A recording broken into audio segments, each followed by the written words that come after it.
We are connected and compared to basically anybody in the world. And we haven't grappled with this environment that we're in that tells us the world is dangerous, we don't belong, everyone is out to get us. And what's the end result? We adopt that threat state. Most of us live in what is essentially survival mode, chasing external validation, while also battling between who we are and who we think we should be. Well, Steve Magnus believes there's a better way.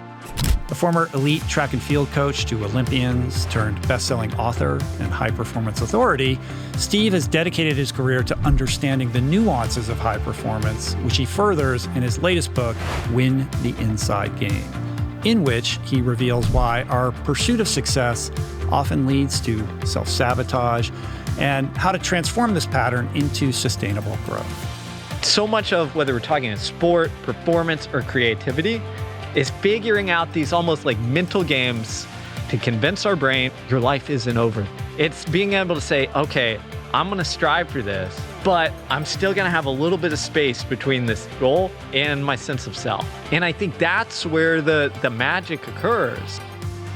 Steve shows us how to embrace the journey from constant striving to lasting fulfillment. So today we explore what it takes to get unstuck, how to care deeply while letting go, and why winning the inner game is pretty much the key to basically everything. The reality is none of us are that good until we try something for a long enough period of time.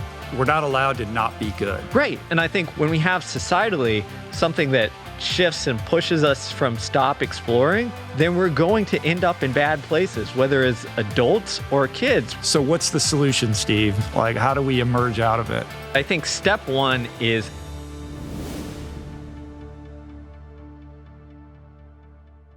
Steve, great to have you back here.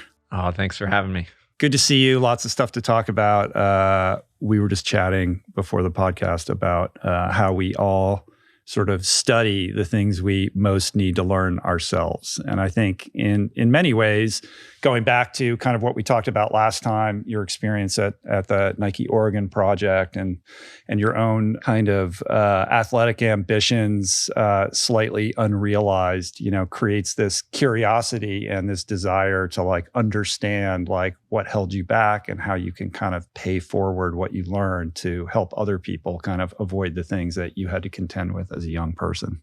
That is the essence of my writing career.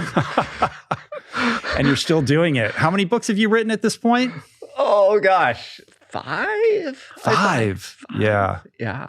But like expanding the aperture, right? Starting very, kind of specifically on, the art and science of running, and now kind of like blowing it wide into kind of principles that are applicable to everybody. I mean, I think that's how I've evolved as a person.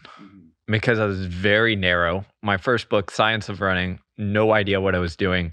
Just said, I want to write like the be all, end all on the physiology of training. So it was like nerd out, right?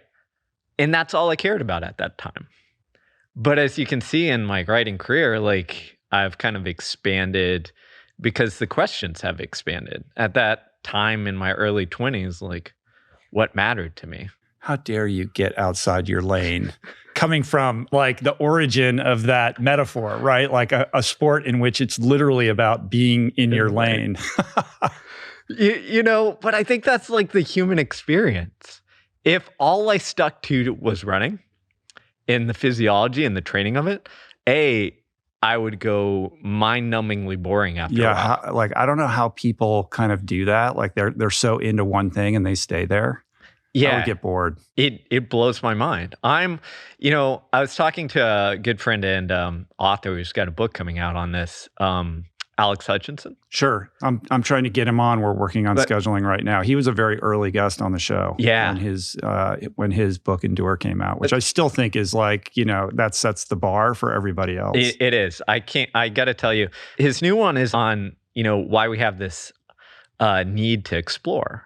And when reading it and discussing with him, like that is the basis of, I think my entire career as well is you can explore deep, right? You can go nerd out on the science of running and like go deeper and deeper. But at some point the gain becomes smaller and smaller and smaller, right? And the returns more and more diminishing. Exactly. It's why at a certain period in my career, like I actually started a PhD in exercise physiology. I did that for about a year and a half and said, holy crap, I'm going to go nuts, because it was just going deeper and deeper and deeper on a narrowing subject. And I was losing the part that I loved, which was the applicability to people. How do we get people to improve both in running and then outside of that? And I was losing that. So I just called it quits on there, because I realized at that point, my skill set and my, we'll call it a gift, is being able to explore things deeply enough to understand them at a decently high technical level, and then capture those nuggets and say, here's what actually matters. Mm-hmm. And I realized that, like, if I narrow myself to this aperture of running, like, I'm not fulfilling my potential, and I'm not like satisfying that need to explore that I want. So, I could stay in my lane, but I don't think the value comes from that. I think the value comes from taking what your knowledge base and expertise is, and then going a lane over, and then a lane over, and a lane over, and making sure you go deep enough to understand it, but like keep that exploration going. And then how to synthesize all of those ideas across a variety of disciplines, and in turn translate them in a decipherable and applicable or practical way for other people. That's the name of the game. Yeah. Because nowadays, especially with AI, like, we can get answers to any sort of question we want, any sort of deep answers to a question we want. But what matters, and this is coaching 101, what matters isn't that you can recite the Krebs cycle. It's, can you take that knowledge and apply it to an athlete sitting in front of you and help them physiologically or psychologically improve at the thing that they're trying to get at? And whether that's running coaching or helping people at life, it's the same. It's the applicability. It's the translation that really matters. Yeah. God bless people who get super hyper focused on one thing and it excites them for a lifetime. Yeah. I think you and I share that, a sensibility that feels like, an impossibility. But I think there's something within that idea that applies to your most recent last two books, and as well as to, something I've been spending a lot of time thinking about, which is these pursuits. Let's just use running as an example. Somebody who has a kind of transformative experience. They weren't a runner, they become a runner, they complete their first marathon, or they have, they basically go on this journey, right? And there's a life transformation that takes place within that elevates their sense of possibility and their own kind of relationship with their potential, that spills out into other areas of life. And yet, because it was such a special kind of experience for them, and there's a community piece obviously as well, they become part of this community. What liberates them often also keeps them stuck, and their curiosity or their kind of reflex around exploration starts to become limited, and they stay in that world rather than take everything they learn as a result of that experience and then translate it or apply it in other areas of life. And I'm always curious around like why that is, or our own kind of human facility for, whether you call it like denial or some version of that, right? Like you have this experience getting out of your comfort zone, but then your comfort zone, that becomes your comfort zone, right? But you're sort of like lauded for what you've done within that world, and yet it becomes this trap. The things that are superpowers are often the things that get in the way, because we're comfortable there, we feel competent there, and it's easy to continually go back to that place. The simplest thing in the world for me would be to talk training 24/7. Could do it all day with no prep, right? But there's no growth there. There's no like getting out of that comfort zone and saying, okay, like, how do I apply these ideas elsewhere? And I think the reason that it occurs is, if you look at the psychology, is that essentially it provides this degree of safety. And as we age, what research tells us is that we explore less and less and less because everything around us kind of cements to a degree, right? We found our breakthrough through running or exercise or reading or writing or whatever it is. And we say, great, this is the answer. But we forget, as you said, that lesson that the only reason we found this thing is because we left something comfortable in the first place. Right. But we become calcified, as a function of aging, and secondarily, just because we delude ourselves into thinking like, oh, we're still exploring the edges of our comfort zone while remaining within it all along. Yeah, I mean, the best antidote to this is have a young kid. Because when you're on the precipice of doubling down on, right? Yes, you're about to have your second kid. Exactly. But like our 1.5-year-old, you watch her and she's in constant exploration mode all the time. Why? Because she doesn't know how the world works. And once she figures out how something works, like how a toy works, she'll go do it over and over and over and again, and it'll satisfy her a little bit, and then she'll go explore something else. We have this central tension, and psychology calls it explore versus exploit, which essentially means like we have to explore to understand how the world works and how everything functions and gain some expertise. But then we have to utilize that expertise. But if we stick on that exploit or utilizing that expertise too long, we get stuck in what I just call the rut of competence, meaning we're really good at this thing. Mm-hmm. Our brain knows what's going to happen, right? We can predict if I go on this run, this is how I'm going to feel. If I write this book, this is how I'm going to experience it. And there's security and safety in that. And I think it's not just aging, it's also we don't like to deal with uncertainty.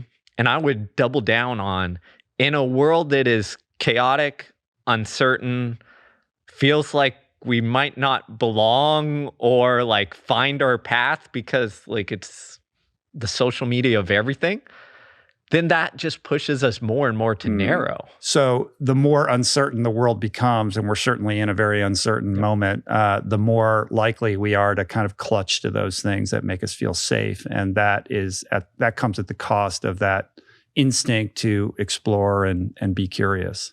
Yeah, there's like 5 or 6 different psychological theories that all say the same thing. What is the difference in your experience, but also based upon all the kind of science and psychology that you're steeped in, between the person who has the awareness to like notice that within themselves and step outside of it, and the person who does kind of remain within the protective enclave of those patterns and ruts? So a couple different things is, one is the person who can step outside generally has things in their life that bring perspective, meaning they either travel to new places or experience new things regularly. It's just a part of their life. They have a diverse array of people in their lives that challenge them in different ways. So it's not just like, here's my small social circle. I'm going to keep that for the next 20 years of my life, right?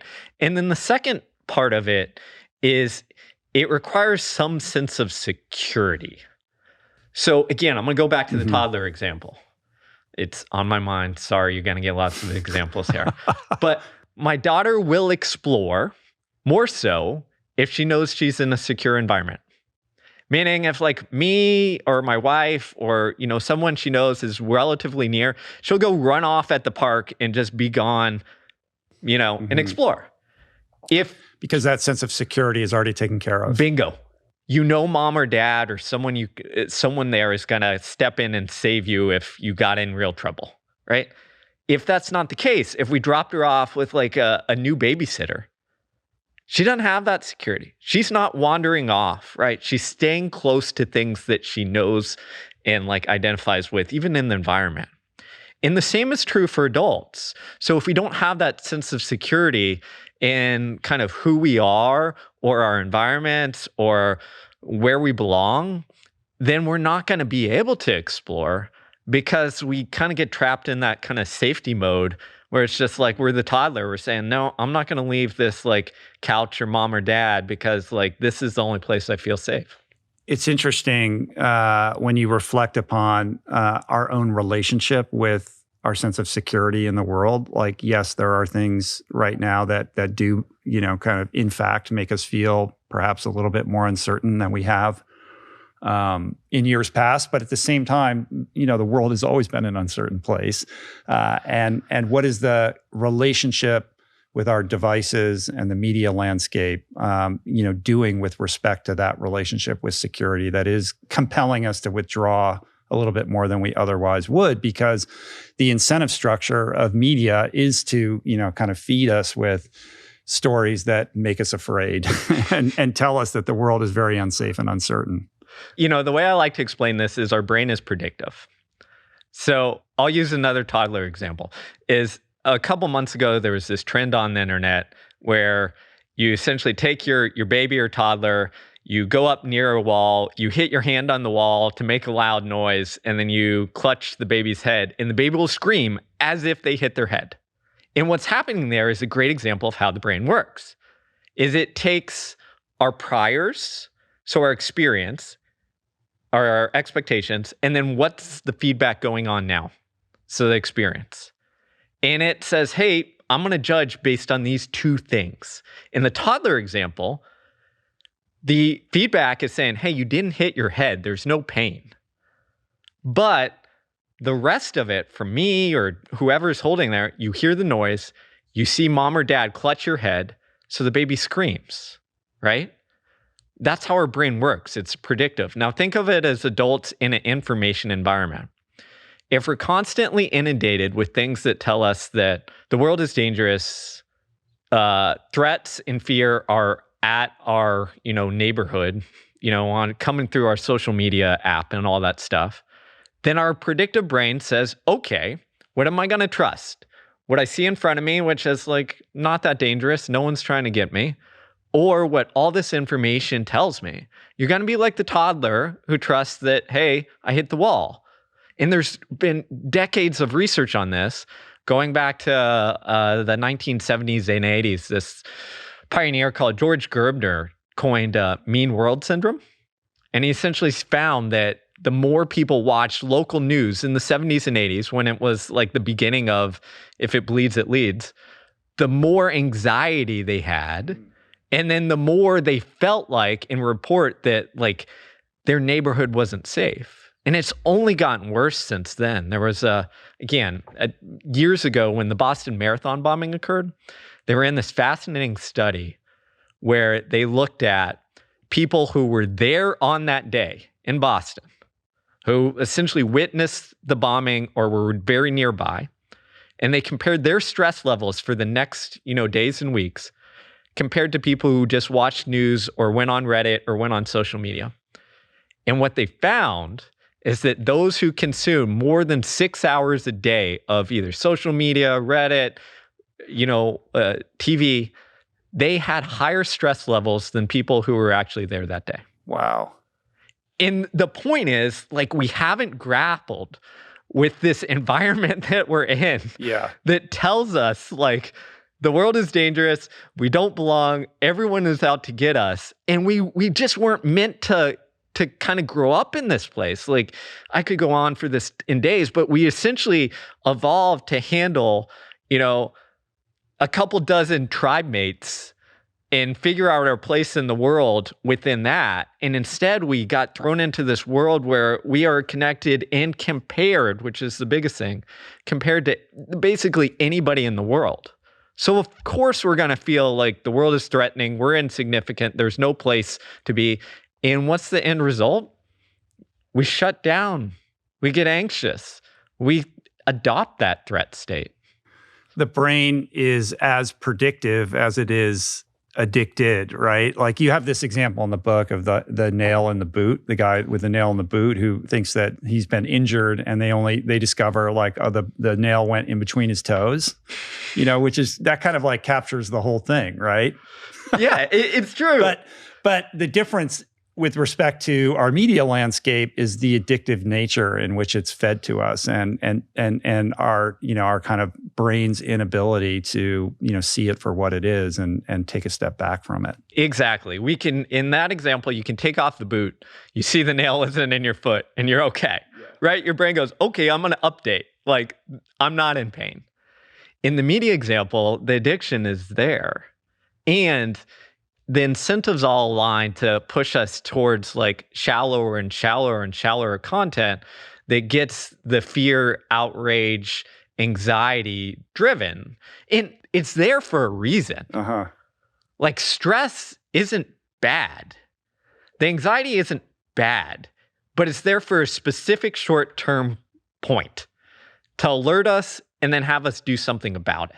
One of the things that I respect about you is your willingness to kind of mix it up on social media. There's a lot of discourse around training philosophies and what is in vogue at the moment, and, you know, the kind of terms that, you know, people love to kind of throw around. And most of the people who are throwing them around are not necessarily fully qualified to speak to them.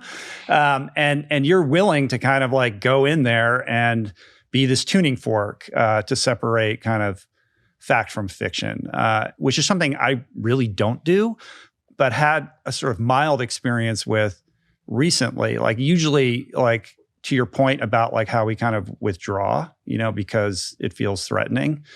I don't have that practice that you have, but the other day I put up this podcast with Christian Blumenfeld, and I don't know what came over me, but I kind of like wrote this thing. I'm like, listen, you know, this guy, according to what I've read, has the highest VO2 max ever recorded in history. And in a world in which, you know, there's a lot of people talking about, you know, fitness trends, et cetera, we've lost sight of, you know, who are the experts and who aren't. And there's a distrust in media, but, you know, experts are important and they're out there in the world, and they deserve our attention. You know, we should curate our feed to make sure that we're, you know, focusing our attention on the people who actually deserve it. And and I copied. I didn't. Well, what did I do? I tagged you in it, right? And so I was like, because this felt like a sort of Steve Magnus kind of thing, and I wanted to make sure that you saw it. And predictably, you know, it resulted in all kinds of insanity, you know. And I was like, okay, this is exactly why I don't do this. Like, I'm not doing this again. This is not worth it. And like, was this productive? I don't really think so. And so, you know, my brain goes, yeah, take a step back and like maybe not engage in this way. But your relationship with it is a little bit different. Like you move towards it. I wish for my own mental health that I did what you did, because it can be both addicting and, you know, lead you down a bad path if you do it over and over again. I think with me, what I try and do is have some guardrails and say, I'm going to pick my spots, because it's important that we have people with actual expertise like correct and put things out there. Because if we didn't, who wins? We get nonsense all the time. So I have this like inner battle of myself. I'm like, okay, do I really want to go through this and put this out on social media? Because like what's going to happen is exactly what happened to you, is you're going to get all this nonsense and all these random people telling you that you're wrong on these things that are like fundamental truths to like your sport or your understanding or science or something. And it can be maddening. But we have to have people who fight the good fight, because if we don't, we're just going to get swarmed with a bunch of nonsense, and people who don't know any better, you know, who don't have the expertise, are just going to go with what's loudest. Mm-hmm. But there is a countervailing incentive, which is when you do that, it does get, you know, it does gather attention. You know, I can't remember where was I? I was somewhere and I was talking to somebody who's like not part of the running world. And they were like, do you know Steve Magnus? I love like, you know, all the stuff that he shares, you know? And so, you know, there is a value in it. I guess it's really about your relationship with that feedback, which goes to this issue of attachment, which is really at the core of, it's kind of like at the core of your thesis of the new book. Like, what gets in the way of the goals that you know, aspire to accomplish, or, you know, the trajectory that you want to be on? very much has to do with your attachment to things that are at cross purposes with it. That is, in Eastern philosophy, at the root of all suffering, of course, and has all of these roots in what I think we're only beginning to understand about like the psychology of high performance. Absolutely. And as I said, with the social media, I think this is the problem. It incentivizes attachment. Because if my goal in social media was growth, right? Or notoriety, I would just tweet out or send out into the world like fact checks on controversial things. I would talk about cold plunges every day, all day, right? I would talk about, zone 2 and high intensity interval training in the most controversial way.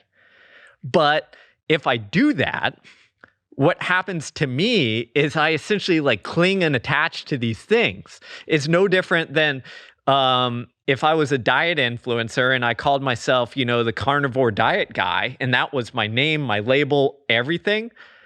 Then if some study came out and said, hey, the carnivore diet like might be good for some people, but not the best for all.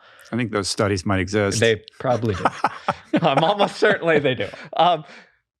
I can't change because my identity is entirely intertwined with that. Because my social media identity and background is entirely intertwined with that. I think when we look at attachment, it's yes, we need to care deeply about things. We need to be passionate about things. But we have to be very careful about what we're married to. Because if I tie my entire identity around, in my case, like correcting people on endurance training stuff and XYZ, well, if all of a sudden research changes and says that this is great, or some world-class athletes start experimenting with this and show it has, potential, I've got to be able to change and adapt. And if I'm too attached, I'm not going to. Yeah, hold your attachments loosely. And it goes to, another kind of core aspect of the book and kind of everything that you share, which is things are complicated and there is nuance, lingering everywhere. And to kind of hold yourself out as someone who says otherwise, is not only a disservice to whoever you're talking to, it's a disservice to yourself and your ability to grow and evolve. And the problem sort of is rooted in this evolutionary, kind of impulse or demand that we have, which is to, be a member of a group, right?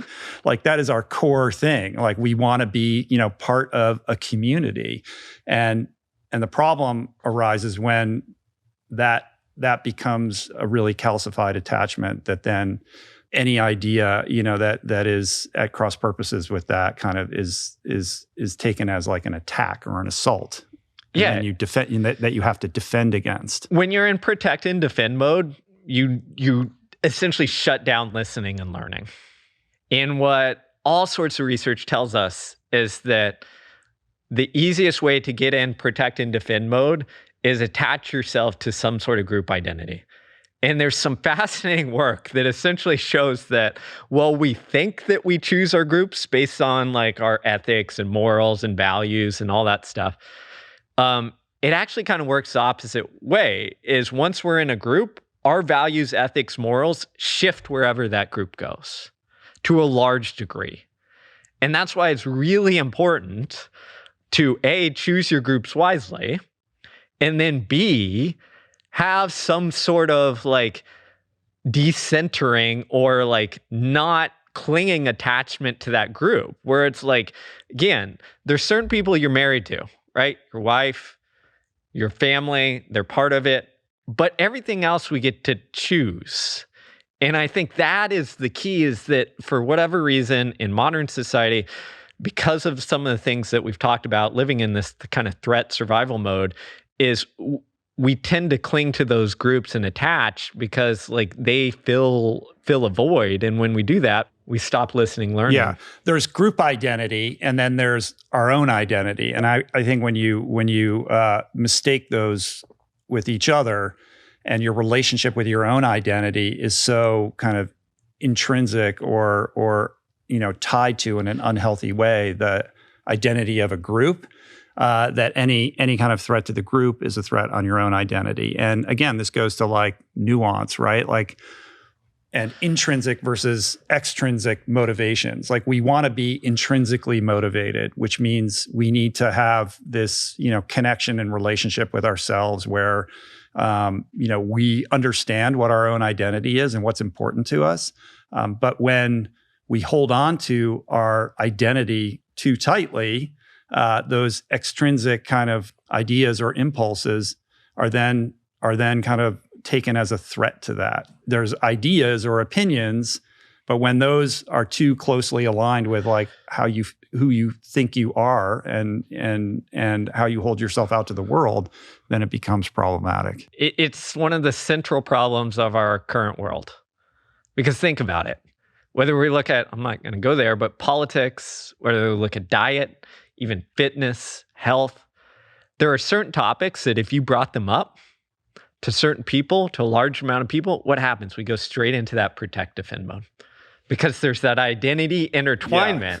Yeah. Where it's like, you can't even mention now it. It's so, it used to be like sort of growing up, as a Gen Xer, it's like, okay, politics and religion, those are the third rail. Like, everybody has their opinions, kind of maybe steer clear of that. But now it's everything. It's diets, everything is now kind of a political football in which identity is intertwined with, whatever your philosophy is in a way that makes everybody like it's creating the anxiety, but it's creating the defensiveness and all the aggression and everything. And this is the experiment that we're running on social media as it continues to kind of become atomized and there's more and more subgroups, like that's only going to like proliferate as far as I can tell. You're spot on. We've made everything politics. And the result is, like politics used to be, until every single person is their own little political. Right, but that's separated. This is the thing. Our desire to be part of a community then leaves us like completely alone on our own, like a deserted island. Bingo, because everyone is either with us or against us. We've created a zero-sum game. And when we have a zero-sum mindset of like either win or lose, you're on my team or you're not, like it pushes us towards like living in threat mode. It pushes us towards like reaching for those cheap extrinsic things to fulfill us. And we're just miserable. And as I kind of outline my thesis in the book is that a large reason why we're there is because we're not fulfilling our basic psychological needs with good quality stuff. We're reaching for the candy. And we've known this for a long time, going back to Robert Putnam's Bowling Alone, right? In the 1980s, wrote a wonderful book, said, hey, all clubs, activities, hobbies are decreasing. This is going to impact us. And I think what we're seeing is the end result of that experiment on steroids with the internet, social media, because now the reason we have this politics of everything where we tie ourselves to these ideas is because we know that belonging is a fundamental need. And if there is nothing quality to fill it with, then what do? We reach for our group identity. We say, hey, this is my tribe on social media. This is my tribe on blah, blah, blah. And I'm gonna just cling and attach to it as hard as I can to fulfill that need. I love coffee, but maybe not so much the jittery anxiety that it reliably delivers. So I would say that it was with a bit of mild suspicion that I greeted a test with Pique's new adaptogenic coffee alternative called Nanduka. What is Nanduka? Well, basically it's a adaptogen concoction based upon fruiting body mushrooms and ceremonial grade cacao that I have to admit left me feeling pretty elevated after drinking, energized, yes, but also focused, calm, and steady pretty much all day thanks to the lower caffeine, slow release incident to the fermented pu'er tea ingredient, and without the roller coaster ride typical of coffee. The Nanduka formulation is pretty insane. It includes triple toxin-screened fermented pu'er teas, mushrooms, of course, chaga, reishi, cordyceps, lion's mane, all of which are concentrated up to 20 times for potency. It's organic, vegan, and non-GMO. So if you're looking to adjust your morning ritual, now is a good time to try Nanduka. You can get 20% off plus a free starter kit when you visit piquelife.com/richroll. I would say that I'm someone who's very mindful and intentional about optimizing my physical, mental, emotional, and spiritual health. I would also say, or perhaps admit, that I have a history of being, let's just say, a little less so when it comes to my finances. So one of my major resolutions for 2025 is to change my hygiene around that. And one of the ways I'm going about that is by using Rocket Money, which is really a terrific personal finance app that helps find and cancel unwanted subscriptions. It monitors your spending and helps lower your bills so you can grow your savings. It's been super easy to use, and what's cool is just how comprehensive it is. It's got this intuitive dashboard that gives you a clear view of all your expenses across accounts. It helps you create custom budgets and even alerts you about unusual spending or price increases. And how about this? They'll even negotiate your bills for you, dealing with customer service so you don't have to. And for me, that is a game changer. Rocket Money has over 5 million users and has saved a total of $500 million in canceled subscriptions, saving members up to $740 a year when using all the app's premium features. Cancel your unwanted subscriptions and reach your financial goals faster with Rocket Money. Go to rocketmoney.com/richroll today. That's rocketmoney.com/richroll. There's an alignment problem because our environments are kind of pushing us towards this, without us even co-signing it. Like, it's just sort of happening in the background. All the tectonic plates of our external environment is kind of driving this result. So in terms of like opting out, to me, it feels like a big piece within this is on us. Like, we have to take individual responsibility to kind of rebut these forces in a way that maybe we never had to in the past. But at the core of being able to do that is this identity piece that you talk about in the book. But that requires like a degree of real discernment. Like, you have to really know who you are so that you have a barometer or a compass that can point you towards whatever your true north is, and be able to distinguish like what you actually care about and what you don't, and how much, like what to really invest yourself in, and where are the things that it's in your best interest to detach. I think the issue, and I think you're spot on, the issue is it used to that development used to kind of take care of itself. There wasn't an alignment problem. The environment kind of pushed you in the direction of happiness and fulfillment and meaning and connection and all of these things.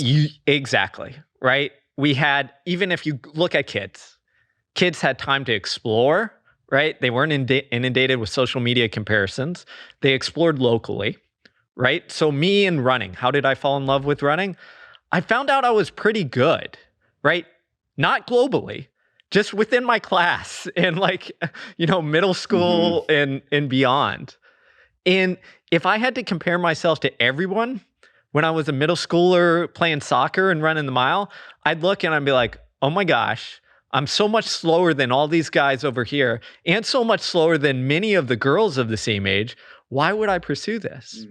But because the comparison was local, I said, hey, I'm pretty good compared to everybody, the 50 other kids who are in my class or grade or whatever. Yeah. I'll keep doing now this. It's global. Can you imagine young Steve? Like he runs a 5:58 or whatever, and a mile, and he decides to post it on social media and just gets shellacked with like, why that's a terrible time. Exactly. And then what do? You're like, I'm not doing this anymore. Bingo.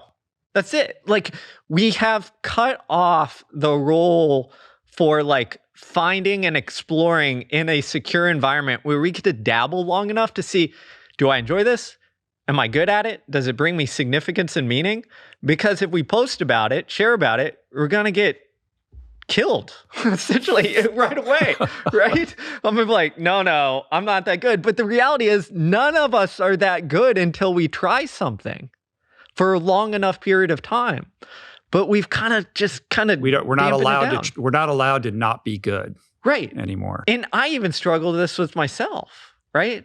Because as adults, what happens? You stop trying to do things that you're not good at because you're used to being competent at things.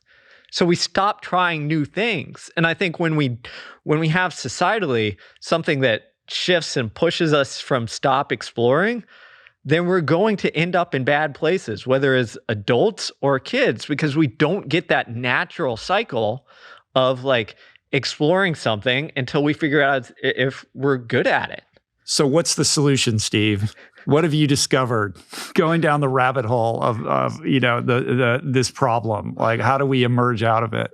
Just read my book and I'll give you all the answers. Yeah. No, but here's the nuance of it: is there's no great answers because there's societally things that we need to address. But what I try and do is tackle what we can actually do on the individual side. And I think if we simplify it to a degree, I think we have these, fundamental psychological needs to belong, we talked about. We need some sort of direction or purpose. We need to have some sort of coherence, meaning our individual and social self, we need to kind of make sense, right? And we need to feel some sort of significance, like we're doing something meaningful. If we can have those things, research tells us that we get to turn that threat alarm down a little bit. And that's all we're talking about here, because if we can turn that threat alarm down a little bit, we feel secure, we can explore when we need to, we don't have to kind of, shut down and get narrower and narrower. So I think it's on us, both as individuals and in the environments we have control over, is how do we help people and help ourselves, like fulfill those needs in a productive way? Like, how do we reach for the vegetables instead of like the candy that's just going to give us temporary fulfillment? But, an hour later, we're going to feel miserable and hungry again. Mm-hmm. Breaking that down to its, kind of elemental pieces, a lot of this stuff is sort of stuff we intuitively know. Like, yes, we should choose the vegetable and not the candy, and we need to do hard things, and we need to feel like we're part of a community, and we should do something that feels like it gives our lives meaning, all of these things. But it's in that gap that lives and breathes in between, thought and action, or like idea and execution, that we get hamstrung, right? So, we could take a couple examples. Imagine, maybe it's a middle-aged man who is on a trajectory where he's starting to feel like, is this really, what I'm supposed to be doing? Or like, I remember when I used to do these things and they were fun, and now I'm kind of out of shape and I'm in a job that doesn't feel like it's providing me meaning. And after a long day, it's just hard to not eat ice cream and, like the normal stuff, right? Like, what is the first step or the kind of catalyst to like trigger somebody out of that rut and get them into kind of a new way of behaving? Yeah. So this is the crux of the problem, and it's the crux of coaching, which is behavior change. It's easy to talk about, hard to do. But I think step one is actually that awareness and perspective, is identifying that like, hey, these things, maybe I'm feeling something that I don't appreciate or that doesn't feel fulfilled in this manner. And that awareness is the thing that then can push you towards, okay, not necessarily action, but exploring and understanding. And what I mean by that is what research tells us, again, lots of psychology tells us that our basic needs that we outlined are what we call substitutable. Meaning, I don't need them all from one place. And this is one of the fundamental mistakes we've made in society. We try and get it all from our work, right? Or all from our family life. And what we need to do is look at, okay, here's all the things I can do in life. Here's my work, my family life, my friends, my hobbies, etc. Is I want to diversify and dabble and see what's interesting and see what allows me to feel a little bit better or fulfilled in these ways. So if your work sucks, but I need this paycheck, I can't just quit my job, then you look for avenues elsewhere. You join your recreational softball team, right? You volunteer to coach your kids, soccer team. You look for other avenues that kind of fulfill and give you the significance and meaning in small bite-sized ways. I mean, I did it myself when I took up writing. I didn't see myself as a writer. but I was coaching and then going through that whole whistleblower experience we talked about before. And I said, this coaching side kind of sucks in running. I enjoy it, but it kind of sucks because I have this whole whistleblowing experience just raining down on my parade. I need another outlet. So I just started writing, first for blogs, magazines, eventually books. But it wasn't, I'm going to become a writer. I'm going to use this to fund my future life. This was, I need another sense-making outlet that gives me some sort of, fulfills these things that running once did, but can't right now because of the situation I'm in. I think the challenge for a lot of people is confronting their own perception of agency in their lives. Like if you're in that state where things just don't feel like they're working, there is that sense that like you also lack the inability to change it. And that's where the brain is very good at coming up with excuses why you can't or shouldn't and why that's scary and better to avoid and just stay in your lane. Like overcoming that is a challenge, but I think what you're saying is essentially like lower the bar of expectations. Like if you were to say like, I don't like coaching or coaching isn't really, doing it for me. Like I'm going to write books. Like, well, I can't write a book. I've never written a book. Like that's for those, people that write books are, it's like, just like, create a safe space in which it's okay to fail, and just do the tiniest part of it. It's really kind of like a James Clear Atomic Habits thing. Like what is like the easiest lift that you can, that you feel like you can accomplish and to start to like stack those. And this is again, a consequence of the environment we live in, because what do? We don't think, oh, I'm just gonna write in my journal or notebook or post some blog. We jump straight to the big thing because like the comparison tells us that, oh, if I'm going to be a writer, I need to write books. That's what everybody else does. But they forget that like, young Steve, before he became a successful author, was writing all sorts of junk. I can send it to you with all sorts of grammatical mistakes that probably makes no sense. But I was allowed to do that because I didn't see it as, didn't have this pressure of seeing it as like succeed or fail. And it comes back to one of the things that prevents people is we've internalized failure is if we fail at something, it's I am a failure instead of the identity piece. Yeah, it's the identity piece. So lowering the bar, it's basically this. Lowering the bar and doing anything that takes away that identity piece, it creates a little bit of space so that you can try and not be afraid of failing. So whether that's just, in the writing example, writing for yourself, whether that's sharing with friends, whether that's taking the smallest step to just explore something else in a safe and secure manner, like those are the steps that we need to take. In terms of running, I tell people this all the time who come up to me and are novices and are like, oh, Steve, you know so much about running. Like, what would your advice be to get started? I'm like, don't run, start walking. Because if I tell them to go run, that first run is going to be miserable because they're not in good enough shape. It's going to be hard no matter how slow they go. And if every day I walked out the door for myself as a person who loves running, if every day was a hard workout in running, I would hate it too. So we've got to have them like give people manageable bite-sized chunks to allow them to make progress, because we know, going back to intrinsic motivation, what's one of the biggest things that fuels that fire is like progress on something towards mastery. So if we can see ourselves getting better, even on the smallest bit, it's going to stoke that fire, stoke that fire, stoke that fire. Yeah, the trick of the mind is that we think being better or being really good at something is what nourishes us, when in fact it is the progression towards that is the real like kind of like nutrition. It's the quest. Yeah, I know. It is. And one of my favorite studies I talk about in the book, they looked at Olympic swimmers. And these are like Olympic medalists, some of the biggest names. And they looked at and interviewed them. And what they found is that the vast majority of these athletes at some time had a performance mindset, which was like outcomes, achievements. I'm going to define myself by this. But at some point, relatively early on in their career, They faced an adversity that made them reevaluate things.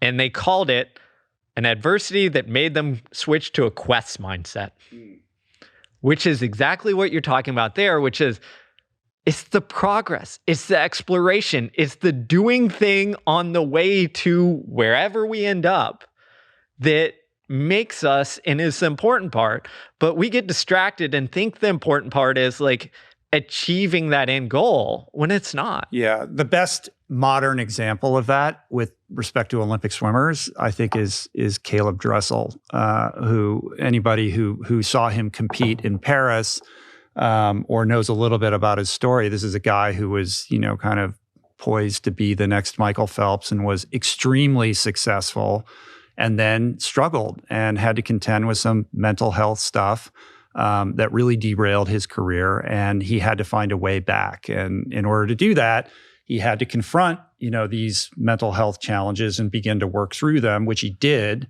And that like rejuvenated his love for the sport. But the relationship was different, right? It was no longer about performance and podiums necessarily, and more about like this fulfilling quest that he was on. And I think when you saw him get very emotional on the deck, I think it was him like really kind of like recognizing that in himself. Like maybe he didn't achieve the goals that he had set for himself at the Olympics, but to me, I read that as like gratitude for even being able to be there and like really like seeing it for what it was and like honoring himself for having like taken that journey. I love that moment. And I think it's so great. And I think people discount those experiences and think that like, oh, like that's not what got him there, right? But that is the be all. I think that is the crux of performance, because it allows us to free ourselves up to not only perform at a high level, but also have the perspective to understand and embrace it. Because there's so many athletes that I've worked with, who they get the performance and it's wholly unfulfilling. They thought it was going to be X, Y, and Z, but then they achieve it and they're almost like empty. Because there was this implied promise that this was going to fill whatever hole that they have, right? Like bingo. And then they realize like, well, you take yourself wherever you go, right? And when you arrive, you're still the same person. Even Alex Honnold, who I wouldn't characterize as somebody who's like has a hole that he needed to fill, and that's why he goes on these climbing pursuits. He sat across from me and was like, yeah, I thought like, when I did all these things, then I would be the man. And like, I didn't even know what the man was, but then I did it. And I was like, well, I'm still like me. I don't know who that man is or whatever. It's like, but it's another great example. But it's identity, it goes back to like this attachment to your identity being contingent upon these performance goals, as opposed to being, holding it a little bit at arm's distance and saying like, I care about these goals, but if I don't achieve them, it's not a threat to like, the core of like who I am as a human being. And I think this is at the very center of the existential crisis that I think a lot of people have, particularly men, upon whom there's a lot of pressure. Like their value is inextricably linked to, their career trajectory and their bank account and all of these metrics, right? And so to your point around like, the American dream and the sort of incentives of the world in which we live, if you can't measure up to that, then of course you're going to feel like, you're less than, and that is really the definition of your identity. That's the crux of it. And I think coming to the nuance is it's not saying, hey, achievements don't matter or performance don't matter. It's your relationship. It's your relationship with them, right? It's being able to say, okay, I'm going to strive for this, but I'm still going to have a little bit of space between this achievement or this goal and my sense of self. And I think that's where the magic occurs. And that's where if you look at elite athletes or elite performers in anything who find sustainable success over the long haul and aren't miserable, that's that sweet spot that they try and live in. But I think, again, environmentally, societally, we forget this other part and we say, hey, just go achieve this and that will take care of everything. And it's just not how we were, fundamentally, developed or evolved. And I think to your point, it's a really high burden in our current world because, again, I'm going to take us all the way back to the African savanna. If you looked at it, it's very easy to achieve significance, belonging, a sense of identity when it's you and a couple dozen tribe members. It's easy to find something where you can contribute. In our world today, it's really freaking hard. And to your point, if you look on the data on especially young men, they're suffering to a much higher degree than even a couple decades ago when we were younger. And one of the reasons, I think, is because we've set up this environment where it's really freaking hard to provide, be significant, et cetera, because in the end result is like people feel kind of miserable and not motivated. Yeah. What is the avenue where they can contribute and feel good about that contribution? And if that's not available when they're in an environment in which, opportunities are scarce, that becomes a challenge. And it's unfair that should all fall on the young individual to like figure out. We should live in environments that are like, kind of moving us towards that. Yeah, inevitably, It is. But what we've done is, again, societally, I mean, a lot of the book is about narrowing as broadening, but societally, we've narrowed those paths. So if you're a young kid or young male, especially you coming out, you see only a handful of paths, right? And what we need to do is create a world where it's like, okay, there's many different paths. I mean, even you can see it in like going to college versus trade schools and things like that. Like we've kind of minimized the non-college route and pushed everyone over here, but that minimizes potential paths for people.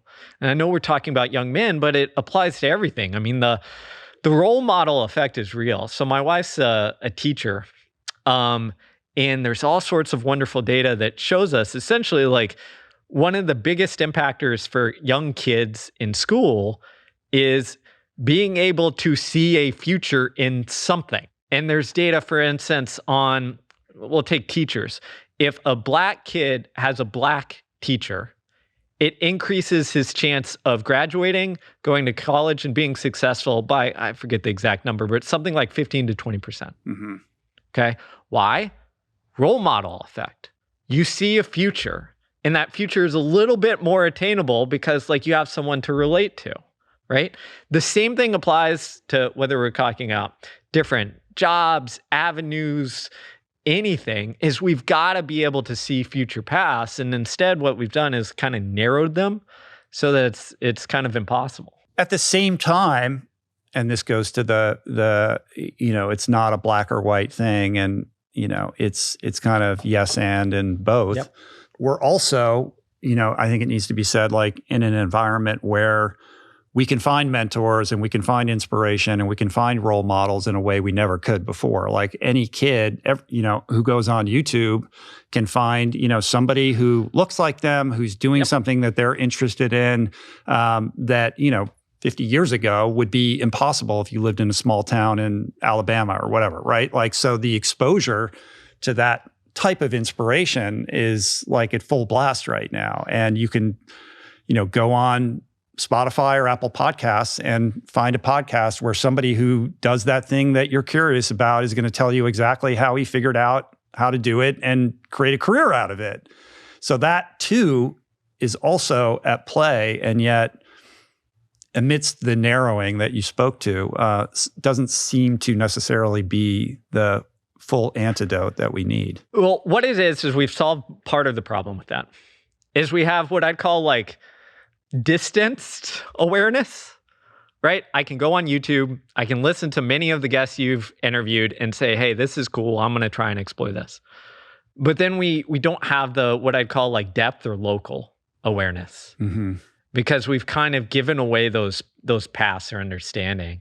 And I think we need to have some way to connect both and avenues to connect both to be able to give people, potential paths. I think the other aspect of it is, again, if you come back to the idea of like we evolved to grow up in local communities. In fact, archaeologists and some scientists called it like the transition from known to anonymous societies.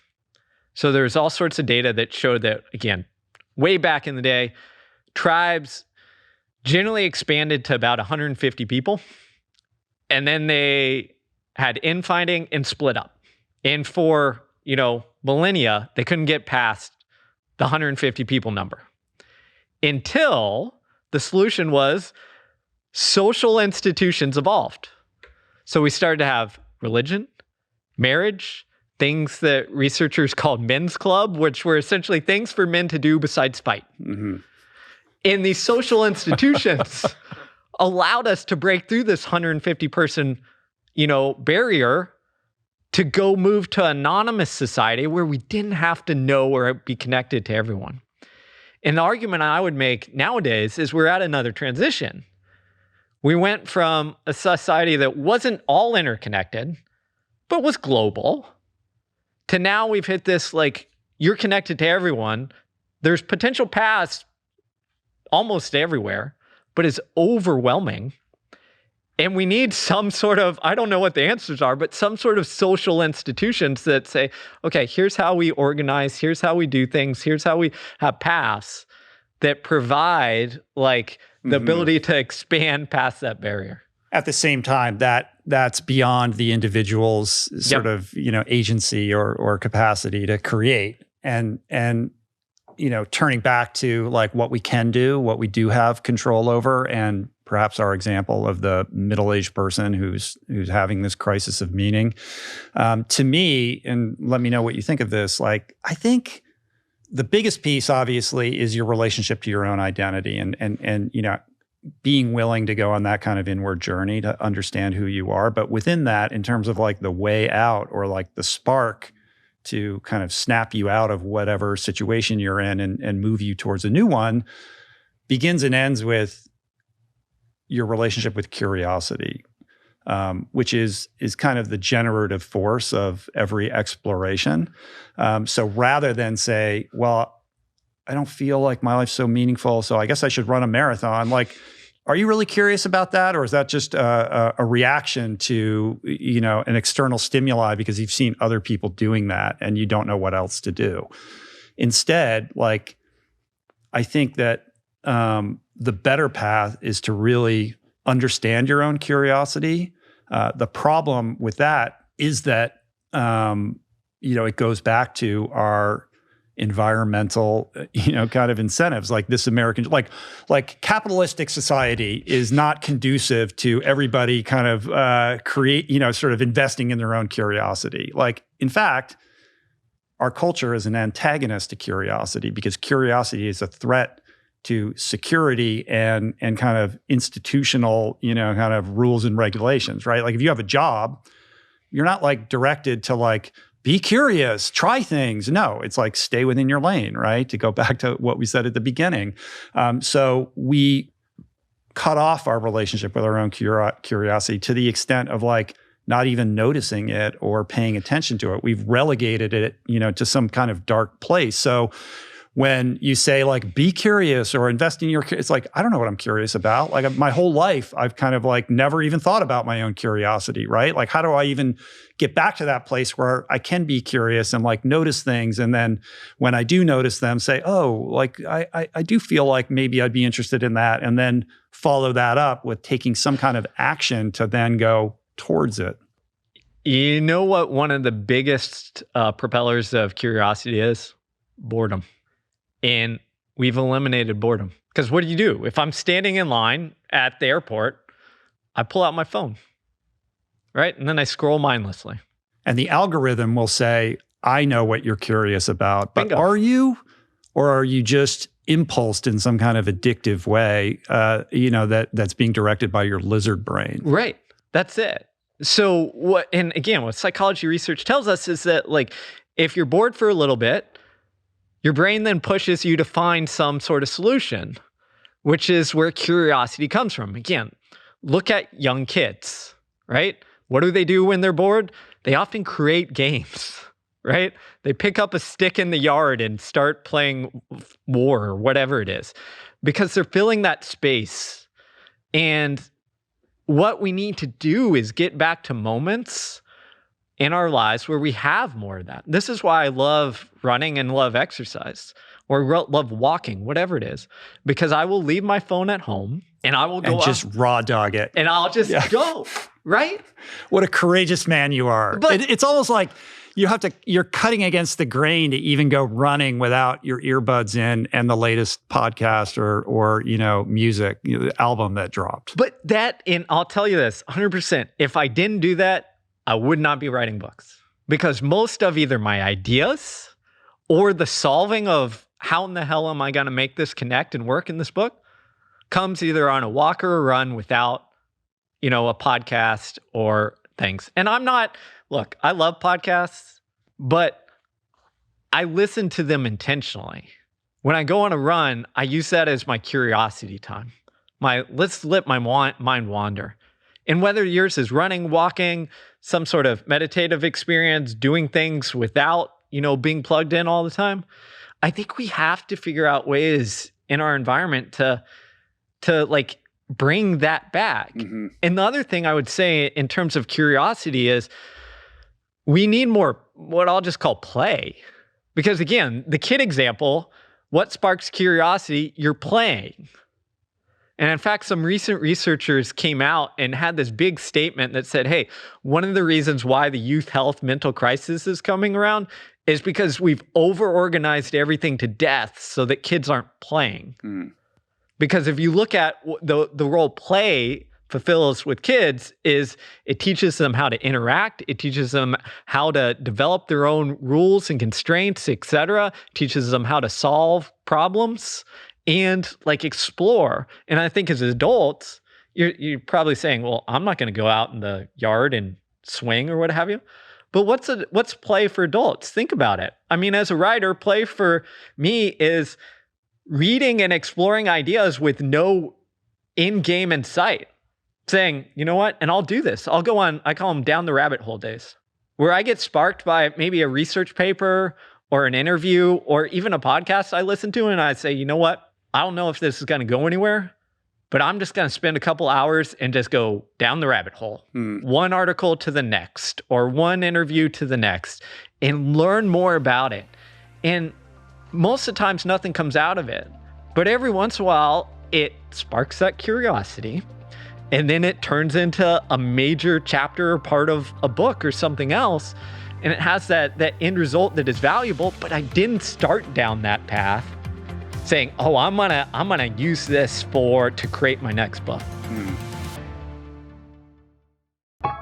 So Squarespace has been a long-time partner of the show, and what I love about it is it just demystifies everything about what's required to make a website. You don't need to be a designer. You don't need to know how to code.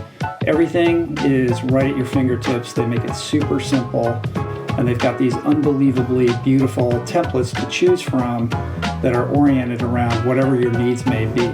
Whether you need a simple landing page or a full-on online shop, Snap, Crackle, Pop, Squarespace has the tools you need to launch your business, including e-commerce templates and inventory management. So make that website. You got it. Click the link in the description below for a free trial. And when you're ready to launch, use offer code RichRoll to save 10% off your first purchase of a website or domain. Going to get in my daily AG1. This is a habit I started maybe, 6 or 7 years ago. Tastes great, 75 vitamin and minerals packed into every scoop. And it's energizing, good for your body. Super simple, super easy, super convenient, particularly when I'm on the road, when I'm traveling, when I'm moving around a lot. I keep the travel packs everywhere I go, so they're always within arm's reach. And that way I know that I'm doing what's best for my body on the daily. So if you're looking to establish a new healthy habit this year, Try AG1 for yourself. It's the perfect way to prioritize your wellness. That's why I've been partnering with AG1 for so long. And right now, AG1 is offering new subscribers a free $76 gift when you sign up. You'll get a welcome kit, a bottle of D3K2, and 5 free travel packs in your first box. So make sure to check out drinkag1.com/rich to start your new year on a healthier note.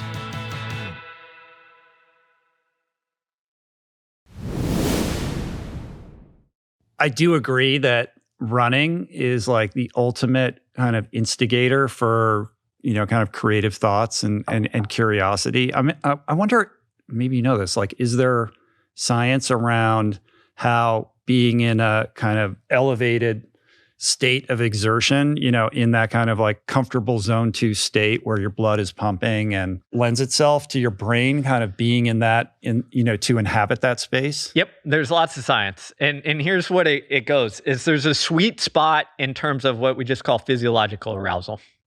So think stress response, adrenaline, et cetera. If we get elevated enough, it enhances our cognition and our thinking. If we go too elevated, we stop being able to think, because that attention has to be directed towards the activity we're doing. So if I'm running, VO2 max intervals or something, I can't be creative because all my resources are diverted towards surviving the interval. But if I'm running an easy run, what happens is we get elevated enough, we get blood flow, we get the adrenaline, we get the arousal going, but it's mindless enough where my brain is free to wander. So you have this nice interaction between, we'll just call it the thinking part of our brain, the executive function, and the default mode network, or the more creative side. In easy runs, they're at this peak where they both can interact together without getting in the way. If we go too hard, we essentially shut down part of that thinking and creativity. The problem arises for me, though, because that's the place where I have all these ideas. I've learned that I often forget them. It's sort of like a dream. You're like, that's an amazing idea, and then you're done, and so I do bring my phone with me, but then I find myself stopping all the time because to make a voice memo or to put it in my notes app or whatever. So I don't forget it. And if you're really in that space, you got to stop a lot in order to do that, or to pull it out, and which is obviously every time you do that, you're interrupting that flow. I need someone listening to make a device that doesn't interrupt, where I can record ideas. Yeah. So Rich and I can just somehow record ideas without disrupting it, because same deal. There have been so many times I've figured out something or thought I have, and then been like, oh crap, I've got to make it the 3 miles home without forgetting the thing. I know. So then, if you are in that place where I don't know what I'm curious about, it doesn't have to be running, but if you can find some kind of activity where you can inhabit that elevated state, maybe that's a nice trigger. Yeah, exactly. It's think of it as how do I put myself in these states just slightly more often? Again, lowering the bar, but slightly more often to get curious, and then give myself the ability to dabble long enough to see if that curiosity turns into interest or passion. And you see this, good companies do this, right? It's the old classic 3M example, right? Where they had 15% time, which basically meant, 15% of the week, they got to just go do or explore whatever they wanted to during company time. And some great ideas came out of that, the sticky notes came out of that. Other companies have copied stuff like that. But you need to have this time and period where you just get to explore things and dabble long enough to see if they're interesting. And, some things won't, and that's fine. But if we never go on that journey, then we never spark that curiosity. We never get that exploration kind of gene going.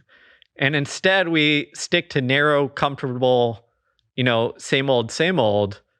And then our identity tends to, constrict around, whatever it is. We get that kind of numbness of experience. It's harder in the work context unless you have like a management structure that is conducive to those sorts of activities. I mean, Ed Catmull comes to mind, like what he's done around like the importance of cultivating creativity in the workplace and kind of taking failure off the table, because to do something different in that construct is a threat to, job security, right? So it creates this constriction. But outside of that, to take failure off the table, you just have to shift your relationship to it to not be a goal-oriented thing, but rather, like to your point earlier, like just an exercise in curiosity or an exploration, right? So it's a lot of it is around like terminology, because we have this weird, kind of obsession with success and failure in a binary context, but to just use kind of different words to, kind of convince yourself that this is not like that. All you're trying to do is convince your brain that it's okay to try and fail. I mean, this like you're not going to die or get kicked out of your tribe. That's it. Because when we activate these things, like our brain goes, okay, like I'm going to be alone and get kicked out of my tribe. Like I can't try this. And that's like the circuitry that is there. In so much of life, especially in a world, as we've talked about, where like failure is public, if we look at the number one thing that causes like things like choking in sport or the yips or whatever have you, it is fear of public failure. Choking doesn't occur in private. Mm-hmm. Okay? Why? Because as humans, if we fail publicly and we're trying at something that is central to our sense of self, that pushes us, our brain to just freak out. Mm-hmm. And so much of whether we're talking in sport, performance, or creativity is figuring out these almost like mental games to convince our brain or convince the people you're working with's brain to be like, okay, that's not going to happen. Like if you mess up on this cartoon creation or this writing assignment, like your life isn't over. The lion isn't going to eat you. It's not an existential threat. And again, that goes back to your relationship with identity. I mean, that's what you just said is like at the core of Michael Gervais' book, Fear of Other People's Opinions. Yeah. And like how that short circuits mastery. Yeah. I mean, it's one of those things that is simple to talk about, but really freaking hard to do. Why is it so hard? Because we're human. Because we have an inbuilt psychological immune system that wants to convince ourselves that like we are the hero of the story, that we are a good person, and that like we're going to be okay. And it will do anything possible to defend anything that comes against us. So when failure or threat threatens us, our psychological immune system goes into a hyperactive state and says, no, we're going to like shut that down. We're going to disconnect from that. We're going to make sure that that doesn't attack us. What is your sense of how learnable, teachable these things are?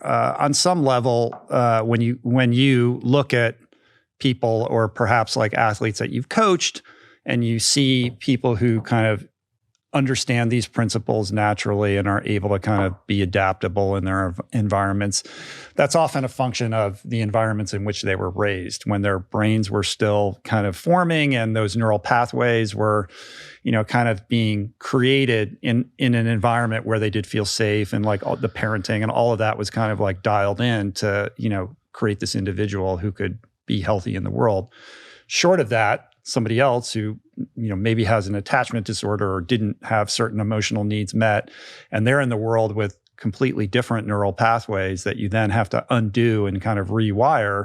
It's a situation in which that person is going to struggle a little bit more and is going to be more resistant in that kind of transition. So the good news is this: just about everything is trainable to a degree. Now, are you going to go from like, am I going to go from, maybe not that good to Zen master? Probably not, right? If my environment like isn't conducive to that, or my genetics or what have you. But everything is trainable to a degree. And we know this from some wonderful research in neuroscience that has looked at things, especially along like mental health disorders, like obsessive compulsive disorder. Because what are you doing there except just retraining your pathways in your brain to stop seeing a threat everywhere?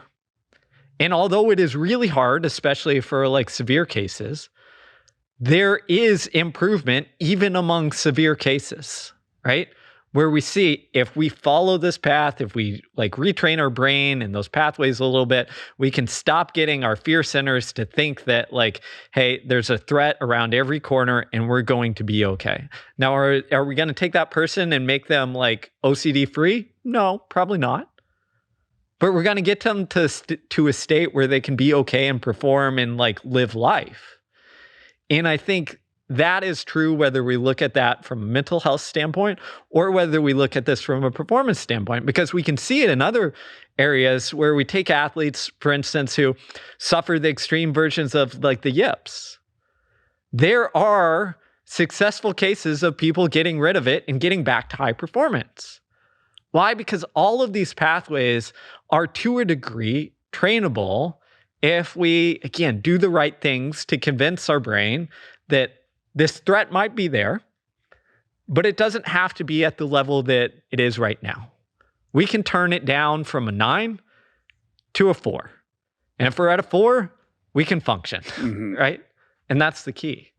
In other words, you may not be able to ever surf a 100-foot wave like Garrett McNamara. Yeah. But if surfing is something you're curious about, like go and, first, like go out and paddle on a flat lake, and then maybe, get a little, half-foot wave and try to stand up. Like, these things happen over time by creating, by putting yourself in a situation that's just risky enough to manage, and then developing the resilience that comes with every kind of like notch up from there.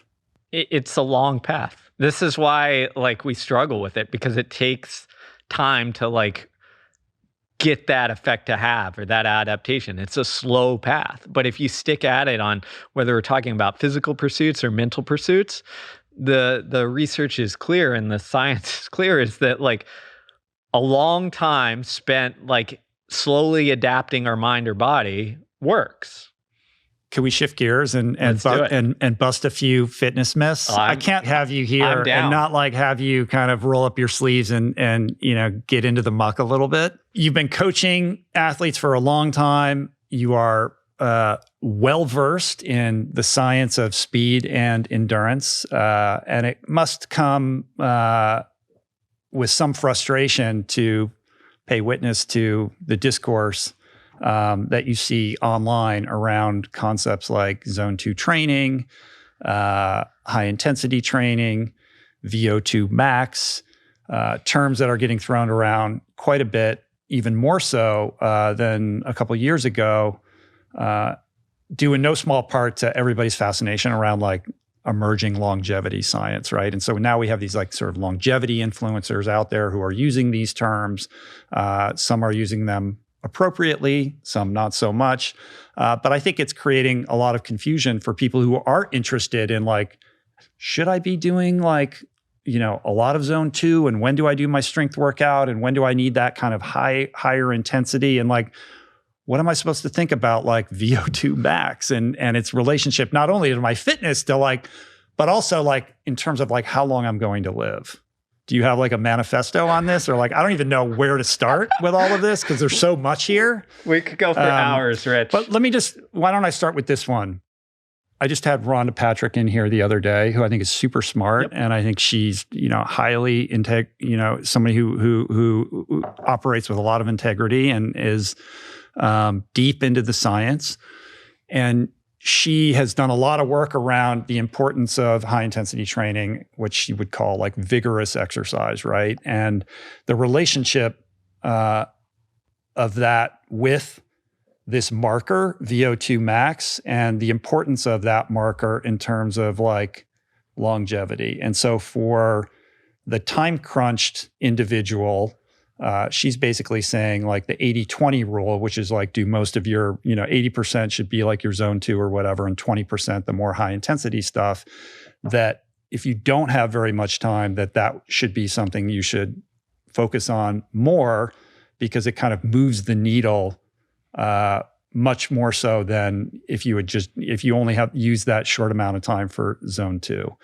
So I guess there's that piece, and then there's also the kind of emphasis around all the energy around like VO2 max as this important marker. All right, so let's break this down. And I agree. I think Rhonda Patrick is great at science communication. She's like the OG of it. So I have a lot of respect for her. VO2 max is a marker.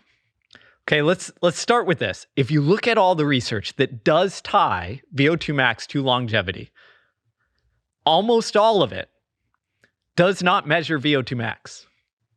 What they do is they do a fitness test, sometimes an actual VO2 max test, but they use the peak speed and treadmill incline as the marker that gets tied to longevity. Or in other cases, what they do is they do a submax test that then they estimate VO2 max with to get tied to longevity. So what does that mean practically? Practically, it means that it's not necessarily VO2 max that is tied to longevity. It is endurance performance. Because if you sit me up on a treadmill and say, hey, go run to exhaustion in 10 minutes, which is essentially a VO2 max test, how fast you get at the end of the treadmill, yes, that spits out a VO2 max number if I'm, on the equipment. But what matters more is how fast you got on the treadmill at the end of the session. If you reach 10 miles an hour, 11 miles an hour, or 12 miles an hour, what have you. That is what's tied to longevity. So to me, I love some VO2 max conversation. I like to simplify things. You don't need to go to a lab to understand your VO2 max to see if you're going to live longer based on the research or the longevity piece. All you need to do is go down to the track and go run a mile. Or do the equivalent in cycling, swimming, anything moderately aerobic. And the faster you are, the better your, predicted longevity will be. And I think that message is a little bit more practical than telling someone like, hey, go figure out your VO2 max number, because what do most people do? They go look at their watch, which gives you estimated VO2 max, which, the research on that is like some watches do it pretty well. Some are like all over the freaking place. So and it doesn't have to be a mile. It can be anything moderately aerobic, anything from a couple minutes to, 10, 15, 20 minutes. Go sign up for your local 5K. Do something pretty hard. See if you see what it is, and then improve on that. And you're improving on your marker for longevity. In other words, stop obsessing about this marker as an end game, but look at it rather as a byproduct of doing all these other things that will naturally, it is interesting. Like when of course, elite athletes aren't really concerning themselves with longevity, and their VO2 max, numbers are incredibly high, but not because they're focused on elevating them, only because they're focused on the training that, the VO2 max of which is a byproduct of that. So there was a lot of energy around Tadej Pogačar going on Peter Attia's podcast, and Peter is someone who's very interested in VO2 max and curious about it, and somebody who is a longevity expert, and it seemed to me that he was somewhat surprised that Tadej was sort of dismissive of this, or not all that interested in measuring it very often, and that's just because that, and it's the same with Christian Blumenfeld, right? These guys have incredibly high VO2 maxes, but that's not what they're aiming towards. I've run many VO2 max tests. I've done them with other athletes as a physiologist, but the reason for that at the elite level especially is because of all the components of endurance performance, it's the least trainable. Meaning it will boost up, but at some point, your lactate threshold, your running economy, your anaerobic speed reserve, all of these, your fuel intake, all of these things are way more trainable than VO2 max. So in the coaching world, we generally say VO2 max is going to take care of itself if we don't train like an idiot. Because it's going to reach a natural number and then kind of fluctuate a little bit, but it stays. It stays. It's not something that's wildly, vacillating. Right. Yeah. So if exactly. My lactate threshold, my speed at lactate threshold will vacillate more. Sure. Right? Based on if I'm doing more of that work or if I'm not. And that's why in the endurance community, we measure the thing to get an idea, but we don't like tie everything to it. And I think in the longevity community, they've missed that lesson a little bit, and that they tie too much to it because it's a nice round number that tells us something and is like fancy. And we tie something to it without realizing like, hey, like holistic endurance performance, holistic performance is probably the better thing to worry about, which includes all these other things. So like, let's just worry about getting people a little bit fitter. Right. But then you're opening up the Pandora's box of like, well, how do we get there? Right. And is it a function of endurance or this tempo threshold work? I think people really kind of like the idea of the hard threshold tempo, high intensity training sort of thing, and aren't exactly all that enthusiastic about like, all the zone 2 stuff. Although there is a lot of energy, like people are fascinated by in a way that I would have never predicted. Yeah. I can't believe how many people are like so into this notion, which is cool. My sense is that things are as they always have been, which is like, yes, you need threshold and you need speed and you need to, kind of get that lactate going and all of that, whether you're an endurance athlete or a sprinter or an average human being. But all of these things are built upon a foundation without which, you're never going to reach your potential. And that foundation fundamentally is building your aerobic engine and the resilience that comes with it, on top of which you then build all of these other things. And you can't short circuit that. We have 120 years of history of training to tell us exactly what you just said. And this is where I'm a science nerd, but I love going towards the history of training because it's essentially this natural evolution of training where coaches from the late 1800s to now have progressively figured out, okay, this works a little bit better. This works a little bit better. And what we've known for at least the past 60, 70 years is exactly what you outlined, is that if we care about performance, yeah, the sexy stuff of high intensity stuff matters.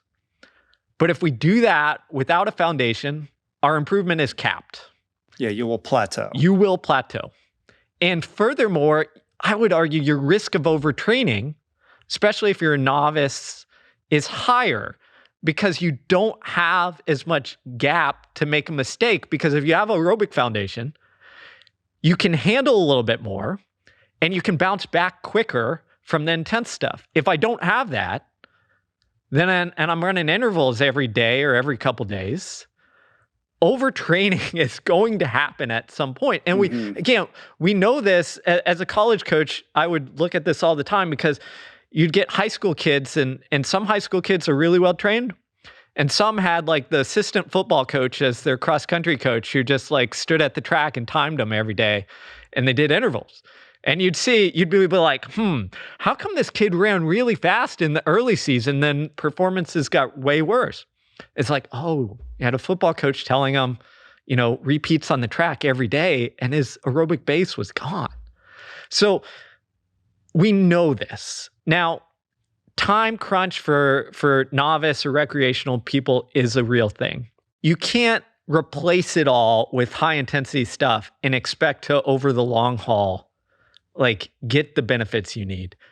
You might not have the balance of like the 80-20 rule because you're not running that much or, doing much endurance, but you have to have some sort of aerobic foundation or aerobic base in order to maximize or even get most of the benefits of the intense stuff.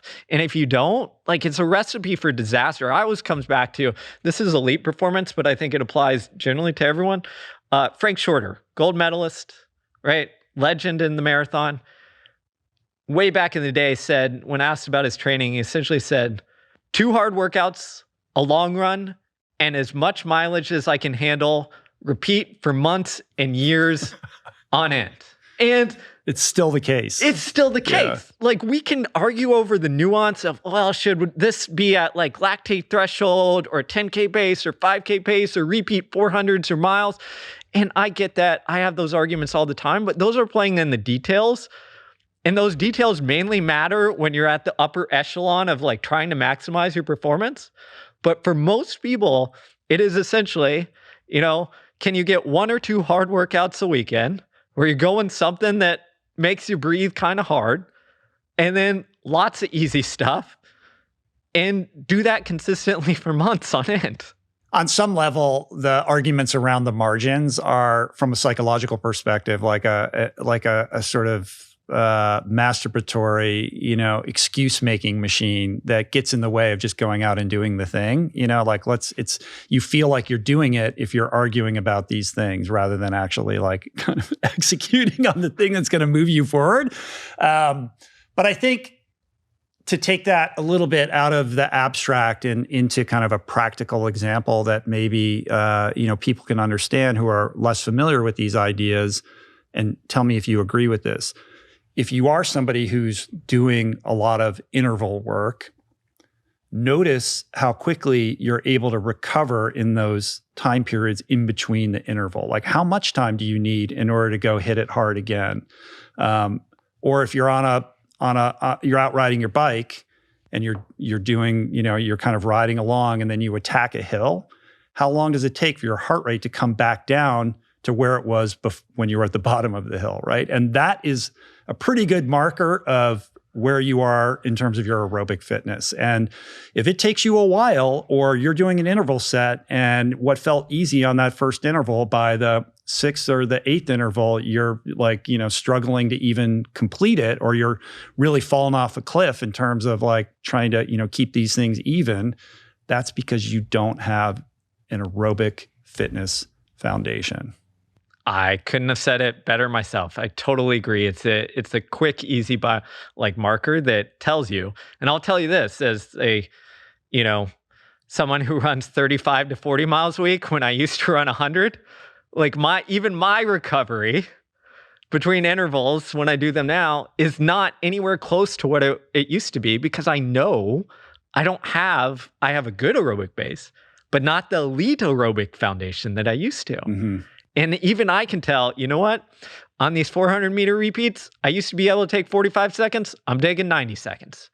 Why? Because my foundation isn't there. And that applies to the lay person as well, is understand, like, when you do something hard, are you instantly like bending over, catching your breath, like having a hard time or not?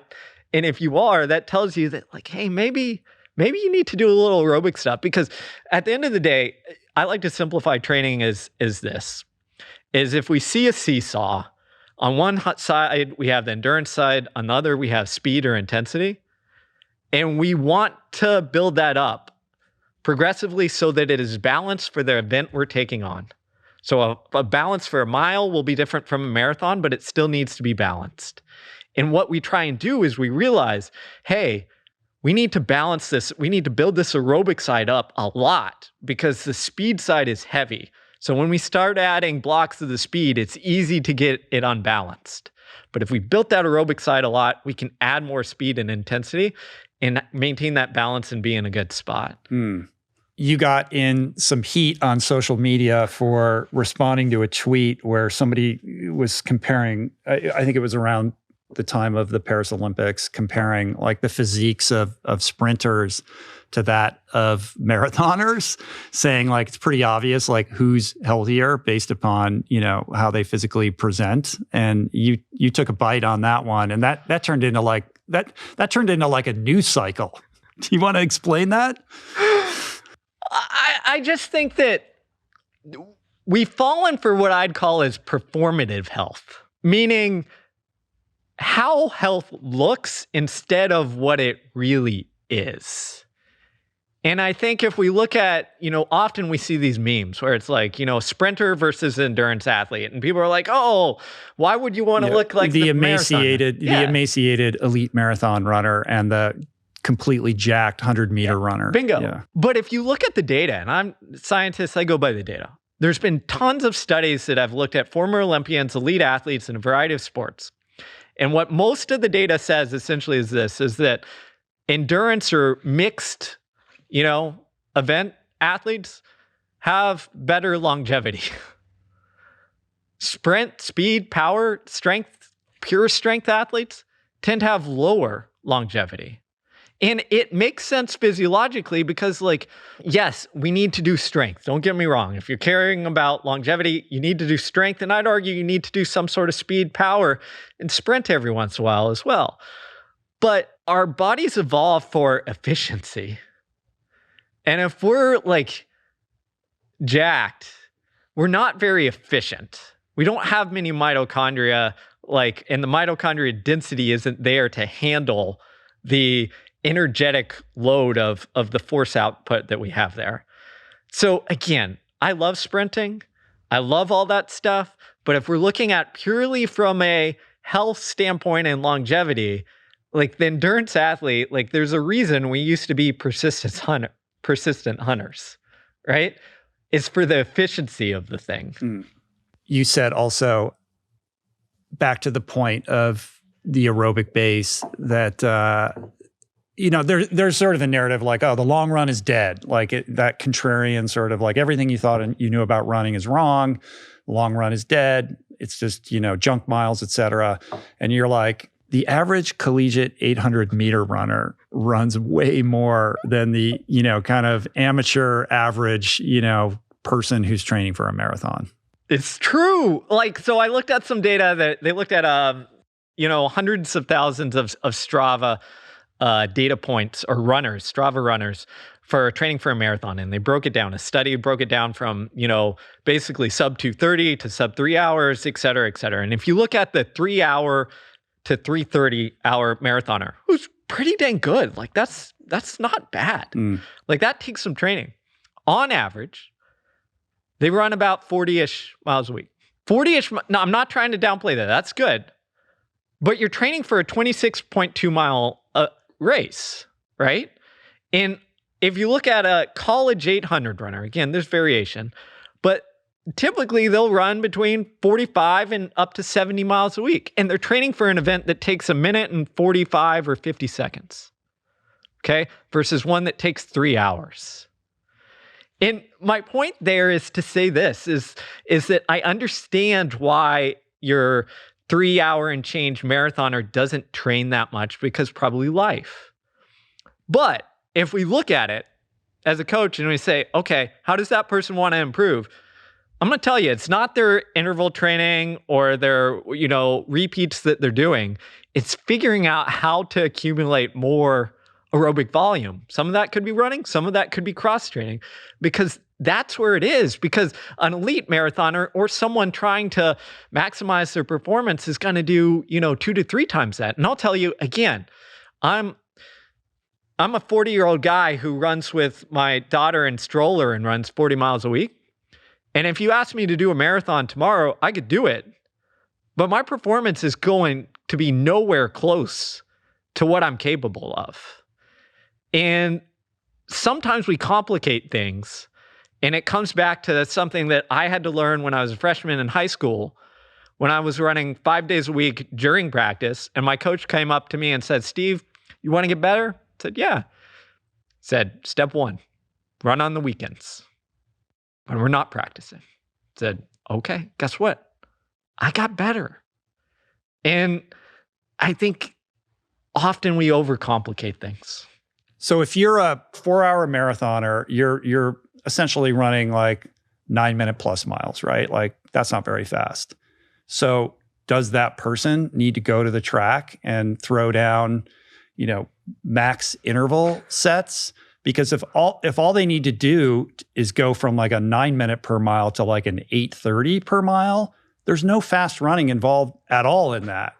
The way to achieve that is just by building your aerobic base. Yes, it's the exact thing that I did when I started coaching high school. And you'd get the freshman in who had never run before and is running like 9-10-minute miles because they've never done anything. And you say, okay, what are we going to do? No intervals, no workouts with the varsity or JV kids. We're going to just do some running and increase our mileage. And some of that would be with breaks and walk jogs, et cetera, but we're just increasing our mileage. And I think that holds true when we look at, if you're looking at going from 9-minute pace, most of the program, if I was writing a program for them, would be increasing volume in safe ways, gradual ways, and then throwing in like, hey, let's do some feel-good strides every once in a while. And that's it for a long time. Yeah. To go from a 9-minute to an 8-minute, you're taking 26 minutes off your marathon time without ever running fast. Speed isn't the limiting factor if you're talking about 9-minute miles for most people, right? It only becomes a factor when you start to get up, kind of below 7-minute per mile pace. It's the way we look at everything is simple, is you look at the gap between the race distance you're running and your kind of like speed component. So it's simple idea. If I'm coaching an elite marathoner and she's trying to run 2:20, but she's only run 69 minutes for a half marathon, which is just faster than 70, she need to run. I got to work on getting a little faster in the half marathon. I could do the same going from half marathon to 10K to 5K. We look at the gap between the distances, between like the speed and endurance, right? And at the highest level, you're playing with that gap. Sometimes you're being like, okay, we got to get our 5K time down so we have a bigger gap, so then we can build our endurance on top of that. When we look at novices, often what we're doing is like the endurance just isn't there, so that like the gap is huge in terms of if I took them down to the track and said, hey, go run 100 meters or 400 or what have you, there's enough speed there. It's just they're not fit enough to like have the endurance to do the thing. Mm-hmm. So we've got to spend a lot of time, and it comes down to, I think one of the reasons it's not popular is there's the time component, but I'd argue this is that if you do an interval session well and include the warm up and cool down, the time component kind of cancels itself out, because you can't just go down to the track and say, hi, I'm going to go run some hard intervals. You got to warm up, right? And do some strides and maybe some drills or flexibility stuff. It takes time. And then you're tired afterwards, so you wait around before you cool down. So the time component, I never really buy that unless you're doing your intervals dangerously. Meaning that same amount of time if you had just done a zone 2 run. I mean, the other piece to that also is that if you're executing on those intervals properly, you actually need a lot of time to recover from them, Bingo. Which impairs your ability to train consistently and regularly. So if you just do that zone 2 run instead of those intervals, you can wake up the next day and do another zone 2 run. Whereas, those intervals will prevent you from doing anything hard, for a certain amount of time. Exactly. So I think for most people, it's like, how do I figure out, again, like Frank Shorter said years ago, how do I figure out how to get consistent, good enough of that easy stuff for a long period of time? And then we worry about it. And I think the key is for most people is like, take bite-sized chunks. Like if all you can do is fit in 30 minutes, great, do 30 minutes. But then over time, you want to go 40 minutes and 50 minutes and 60 minutes. And the great thing about running, I love cycling and swimming, but I'm biased towards running. The great thing about running is I don't have to go run for 3-4 hours like on the bike, because the pounding prevents me from doing it. Even if I was training at a high level when I was running a lot of mileage, when I was running, so there's the cap. So my advice to everybody out there asking and yelling about zone 2 and HIIT and blah blah blah is like, just keep it simple. Get a lot of endurance work in. At some point, you're going to notice you're fit enough to train. Like, I think we need to get fit enough to train before we train. Once you're fit enough to train, then start having fun with then some you can do all these sorts of things. I think that piece that you just said just then is the key thing to understand about someone like David Roche. Like, are you familiar with David Roche? So he's on the podcast this week. And I think what he's doing is really interesting and cool. All of his like high intensity work and like having his treadmill at an insane grade and like studying competitive eaters and experimenting with his ability to like absorb carbohydrates and bicarbonate and all these things. But he's allowed to play in those margins because he has 18 years of doing exactly what you said. And I think what gets missed, or what we conveniently want to kind of dismiss about his story and his recent successes is the fact that he has this base that he built for like almost 2 decades before he began to play with all of these other things. This is the number one like misunderstood thing. And I'll use myself as example. Again, I run 35 to 40 miles a week. I could go out tomorrow and run a 420 mile off of like, which is insane. Off of very little. But it's why? Because I've been running at a relatively high level for 25 years. In that aerobic volume, even though I'm not doing as much now, is still there as long as I'm maintaining it to a degree. And that is the key. If you look at the success, for instance, recently in the US, we've had a lot of really successful older marathoners, especially on the female side, who are in their late 30s or early 40s. For instance, Sarah Hall. Sarah Hall just broke her record. Yeah.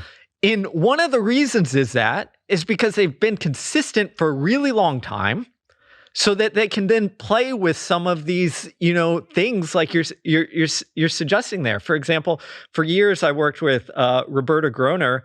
Now she's coached by someone else, but she just broke the, I think, 45 plus masters record, running 229 or so in the marathon.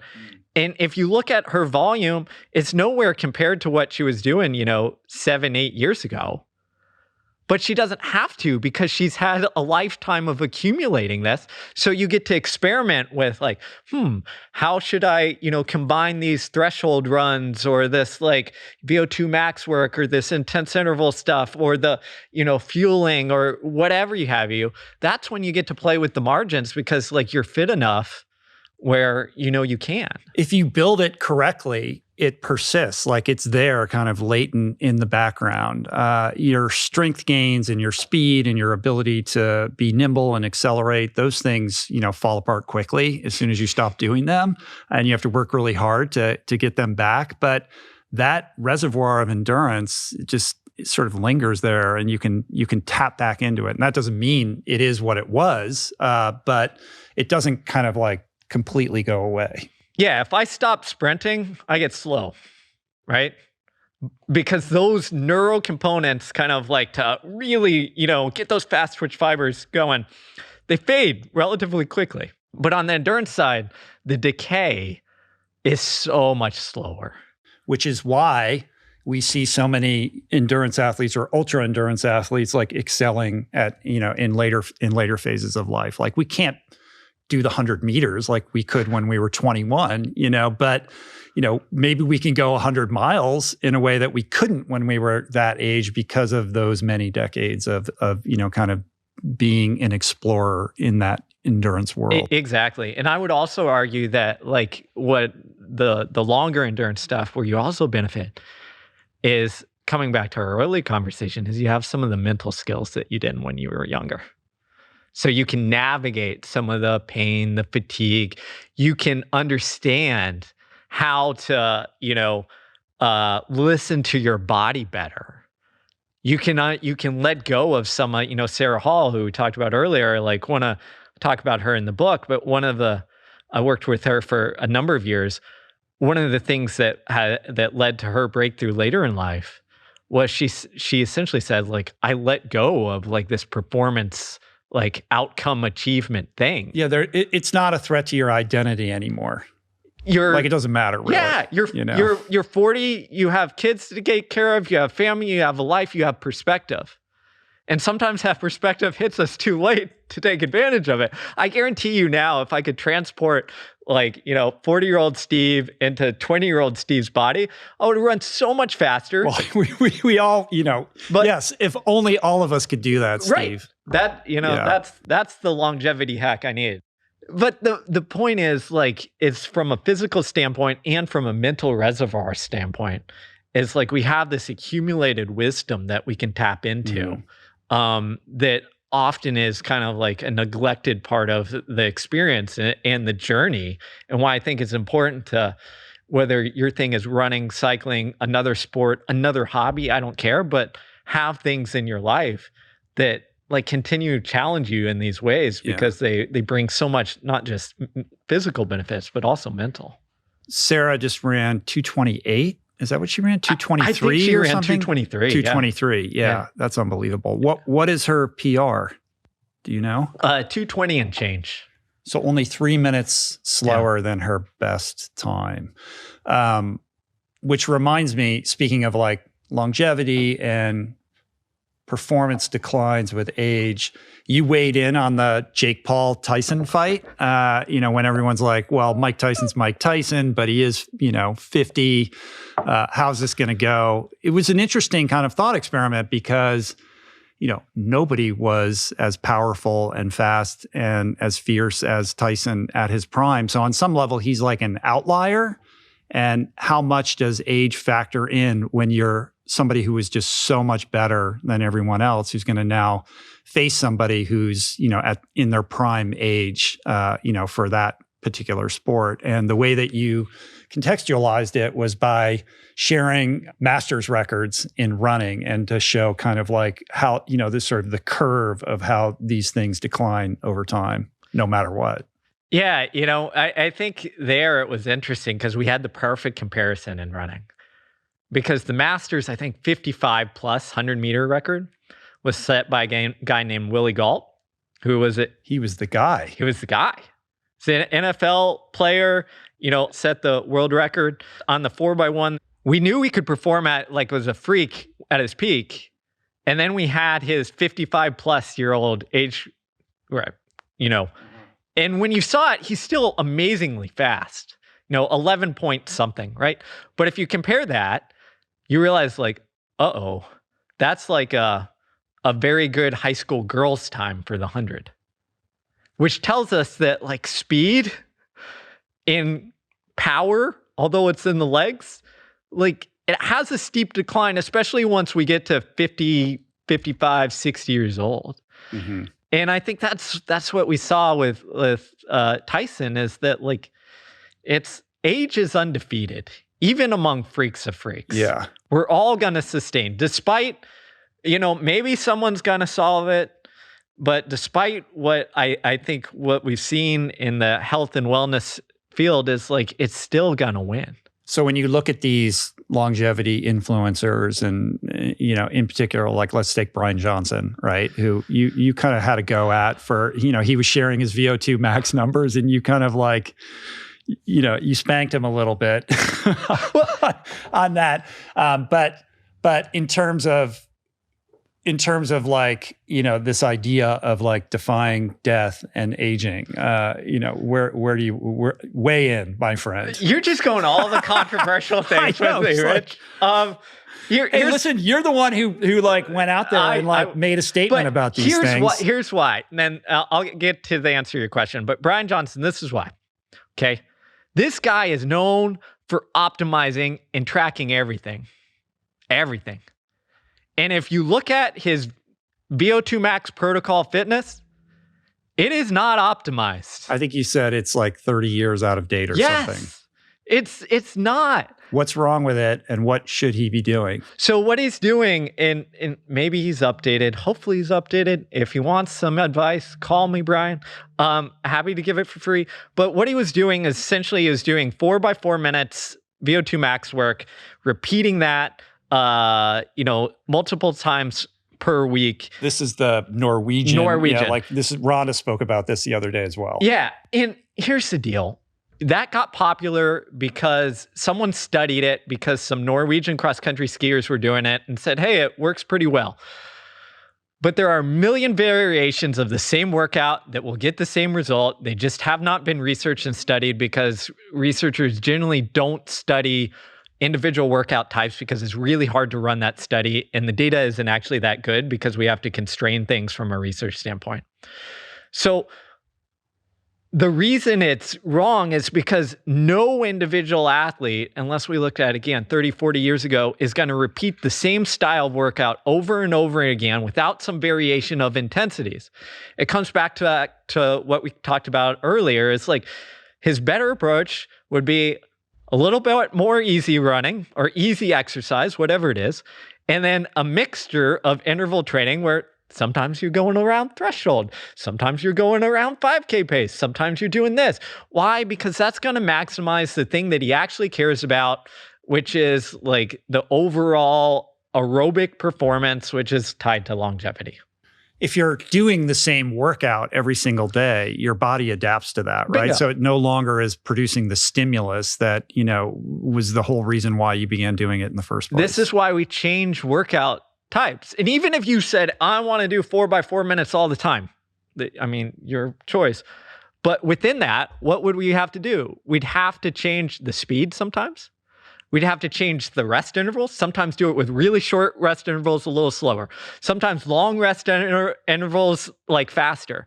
Because if we don't, we're going to just, adapt, or we're not going to adapt. And again, going back to history, like even though the training was less mature and evolved, even people like in the 1940s and 50s, like Roger Bannister, if you looked at, Bannister did 10x400 all the time.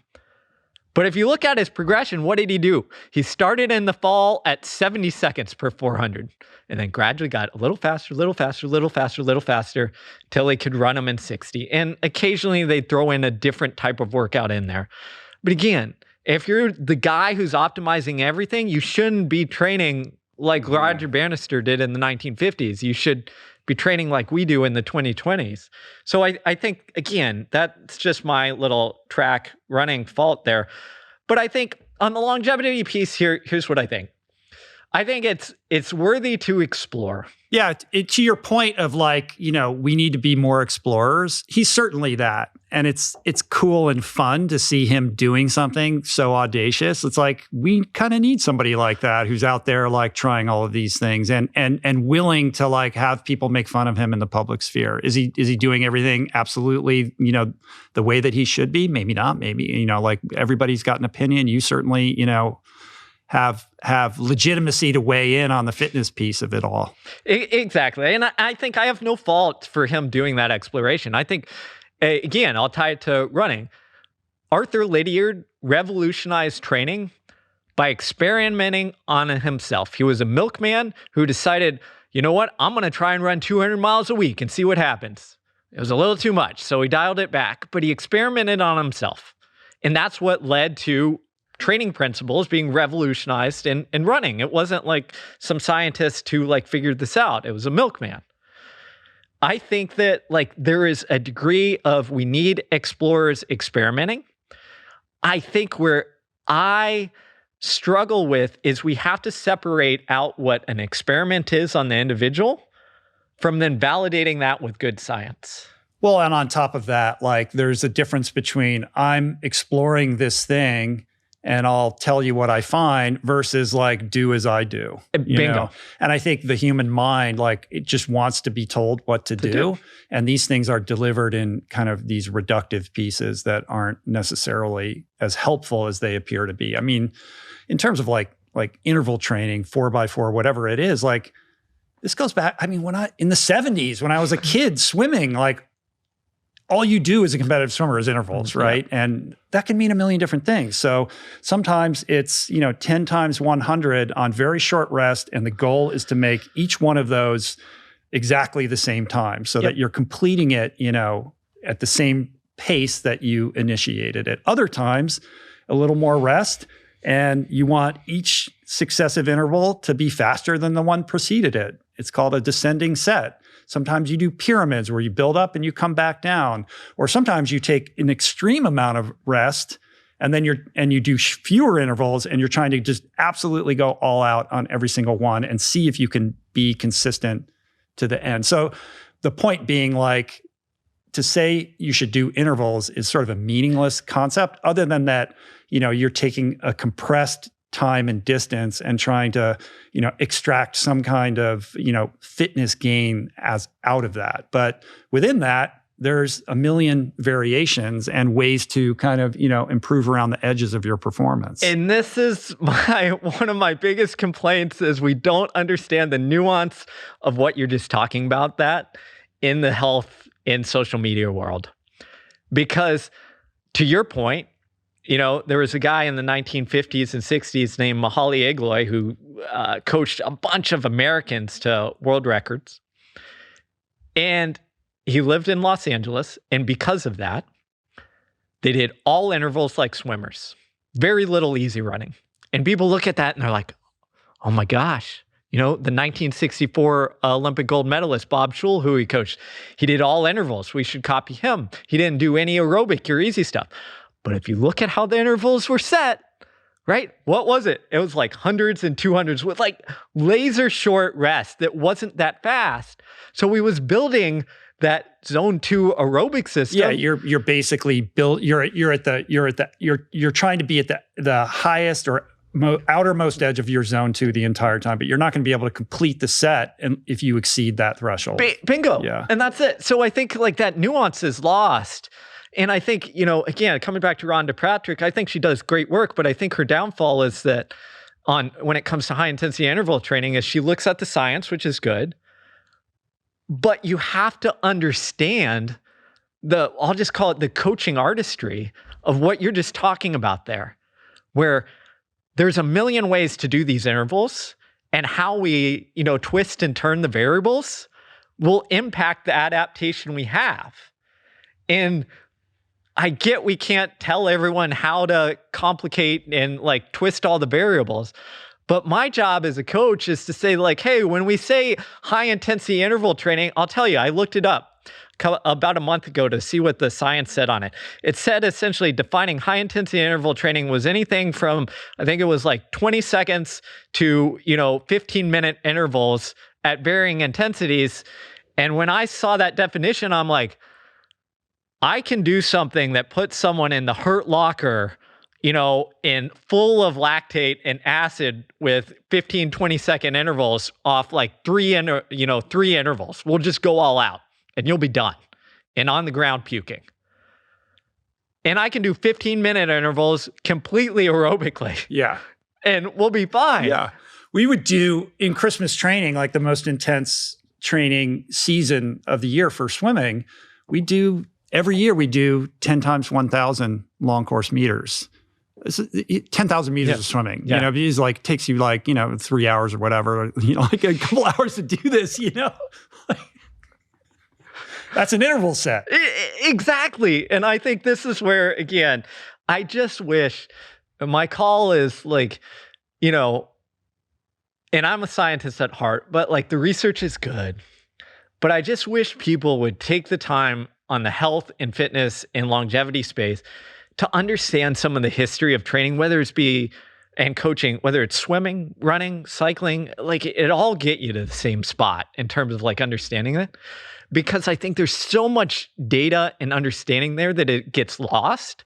And I think you see that with Brian Johnson, for example, because what does he do? He sees the Norwegian method, the 4x4 minutes, or whoever he's working with, and he says, oh, this has a research study. This must be the best. I'm going to do this. Where if you went down to your high school cross-country coach and they were decent, they could write you a better program because like they understand, the interval training, or the same with the swim coach at the high school, because they had to understand and see and test, if I do this, this, and this, like do my athletes improve and get better? And you understand that along with your knowledge and history. All right. So Brian, give Steve a call. He's waiting for your call. But here's the deal is I hate on, or I throw things out on social media a lot on, whether it's longevity or health or what have you, but I'm doing that in my areas, as we talked about, because I have the expertise and hopefully knowledge to pass along. And while I might, give some people some shit, I really do want them to like understand and update. And if anybody ever comes to me, and I've had people do this and say, hey, let me understand this more, influencer, podcast or whatever, I will give them free stuff. I will say, let's talk. Here's all my resources for coaching. Like, let's understand this, because I think at the end of the day, well, it's fun. It's kind of fun. And you get addicted to like, calling people out on things. The goal is better information. And if you have a large platform and you're talking health, fitness, especially in endurance world, I want you conveying information that's going to help people. And that's what I'm about. And sorry if I get on you every once in a while, but no, that's the goal. I love the passion. I love the energy. All right. Well, let's kind of end this with some concluding thoughts or synthesis of kind of what we've covered today in the context of winning the inside game, which is really, winning the inside game is about the inside job, right? So what do you want to leave people with in terms of like how they should think about why this is important and kind of how to go about it? Our society's like pull towards success and achievement is making a lot of people miserable. We can see this on youth sports, the dropout rate. I think it's like 70% of kids quit sports by 13. We can see it in academics. If you look at the pressure and stress around everything from elementary to high school, teaching to the tests, which makes teachers miserable, it makes kids miserable, and it hurts our performance as well, as if you look at it. And then if you look at the workplace or entrepreneur or what have you, as we've talked about, like the sole zero-sum game of like win or lose, defining success externally, like causes us to perform worse, not fulfill our potential, and make us miserable. And my call in this book is simple. I'm not telling you, forget about achievements, okay? I have achievements and goals that I want to get as well as anybody else. But what I'm telling you is we need to rebalance that equation.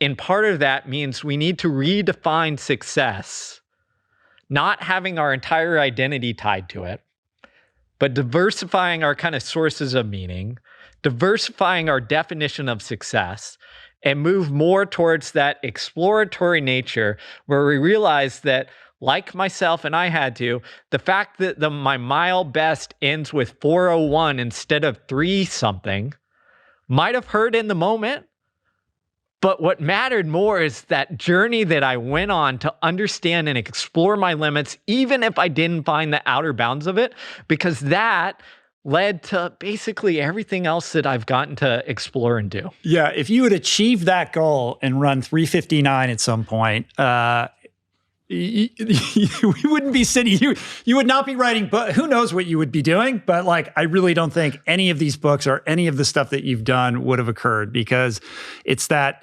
splinter, that basically is the generative energy behind like all of this exploration that you've done.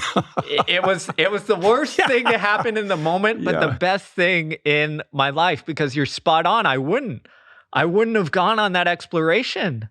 So like, that's what in the research bears this out in a number of ways away from sport is like, sometimes those moments that hit us the hardest are the path opening up for us to explore somewhere new where we never thought we'd go down. Because if you asked, teenage Steve or 20-something-year-old Steve, if he'd be writing a book about redefining success and talking about Eastern and Western religions and like, academic studies and stuff, he'd be like, who were you talking about? Steve only cares about running and running a fast mile. That's all that matters.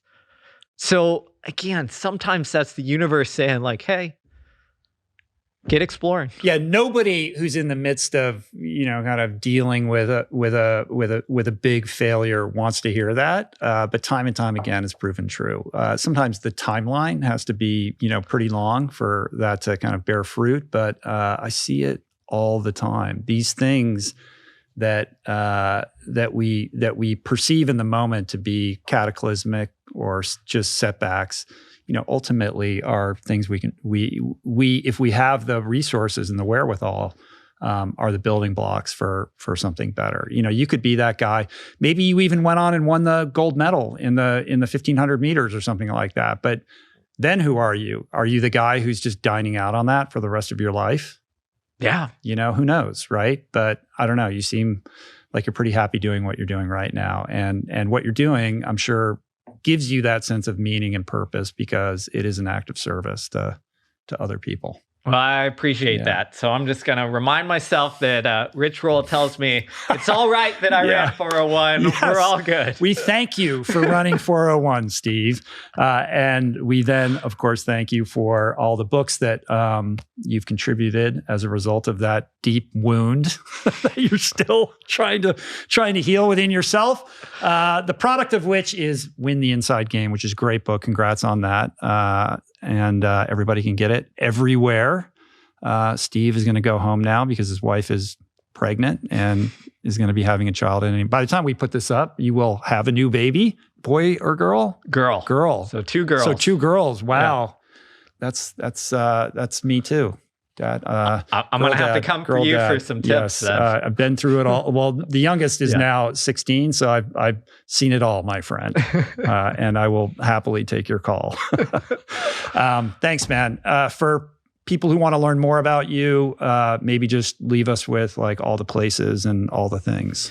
Yeah, on all social media, Instagram, Twitter, all variations at Steve Magnus. My website, stevemagnus.com. And then I've got a newsletter along with good friend and colleague, Brad Stolberg. Friend of the pod. Yep, called it's the Growth Equation Newsletter. You can find it if you Google it. Excellent, man. Thank you, buddy. Thanks a lot. Peace. That's it for today. Thank you for listening. I truly hope you enjoyed the conversation. To learn more about today's guest, including links and resources related to everything discussed today, visit the episode page at richroll.com, where you can find the entire podcast archive, my books, Finding Ultra, Voicing Change in the Plant Power Way, as well as the Plant Power Meal Planner at meals.richroll.com. If you'd like to support the podcast, the easiest and most impactful thing you can do is to subscribe to the show on Apple Podcasts, on Spotify, and on YouTube, and leave a review and or comment. This show just wouldn't be possible without the help of our amazing sponsors who keep this podcast running wild and free. To check out all their amazing offers, head to richroll.com/sponsors. And sharing the show or your favorite episode with friends or on social media is, of course, awesome and very helpful. And finally, for podcast updates, special offers on books, the meal planner, and other subjects, please subscribe to our newsletter, which you can find on the footer of any page at richroll.com. Today's show was produced and engineered by Jason Camiolo. The video edition of the podcast was created by Blake Curtis with assistance by our creative director, Dan Drake.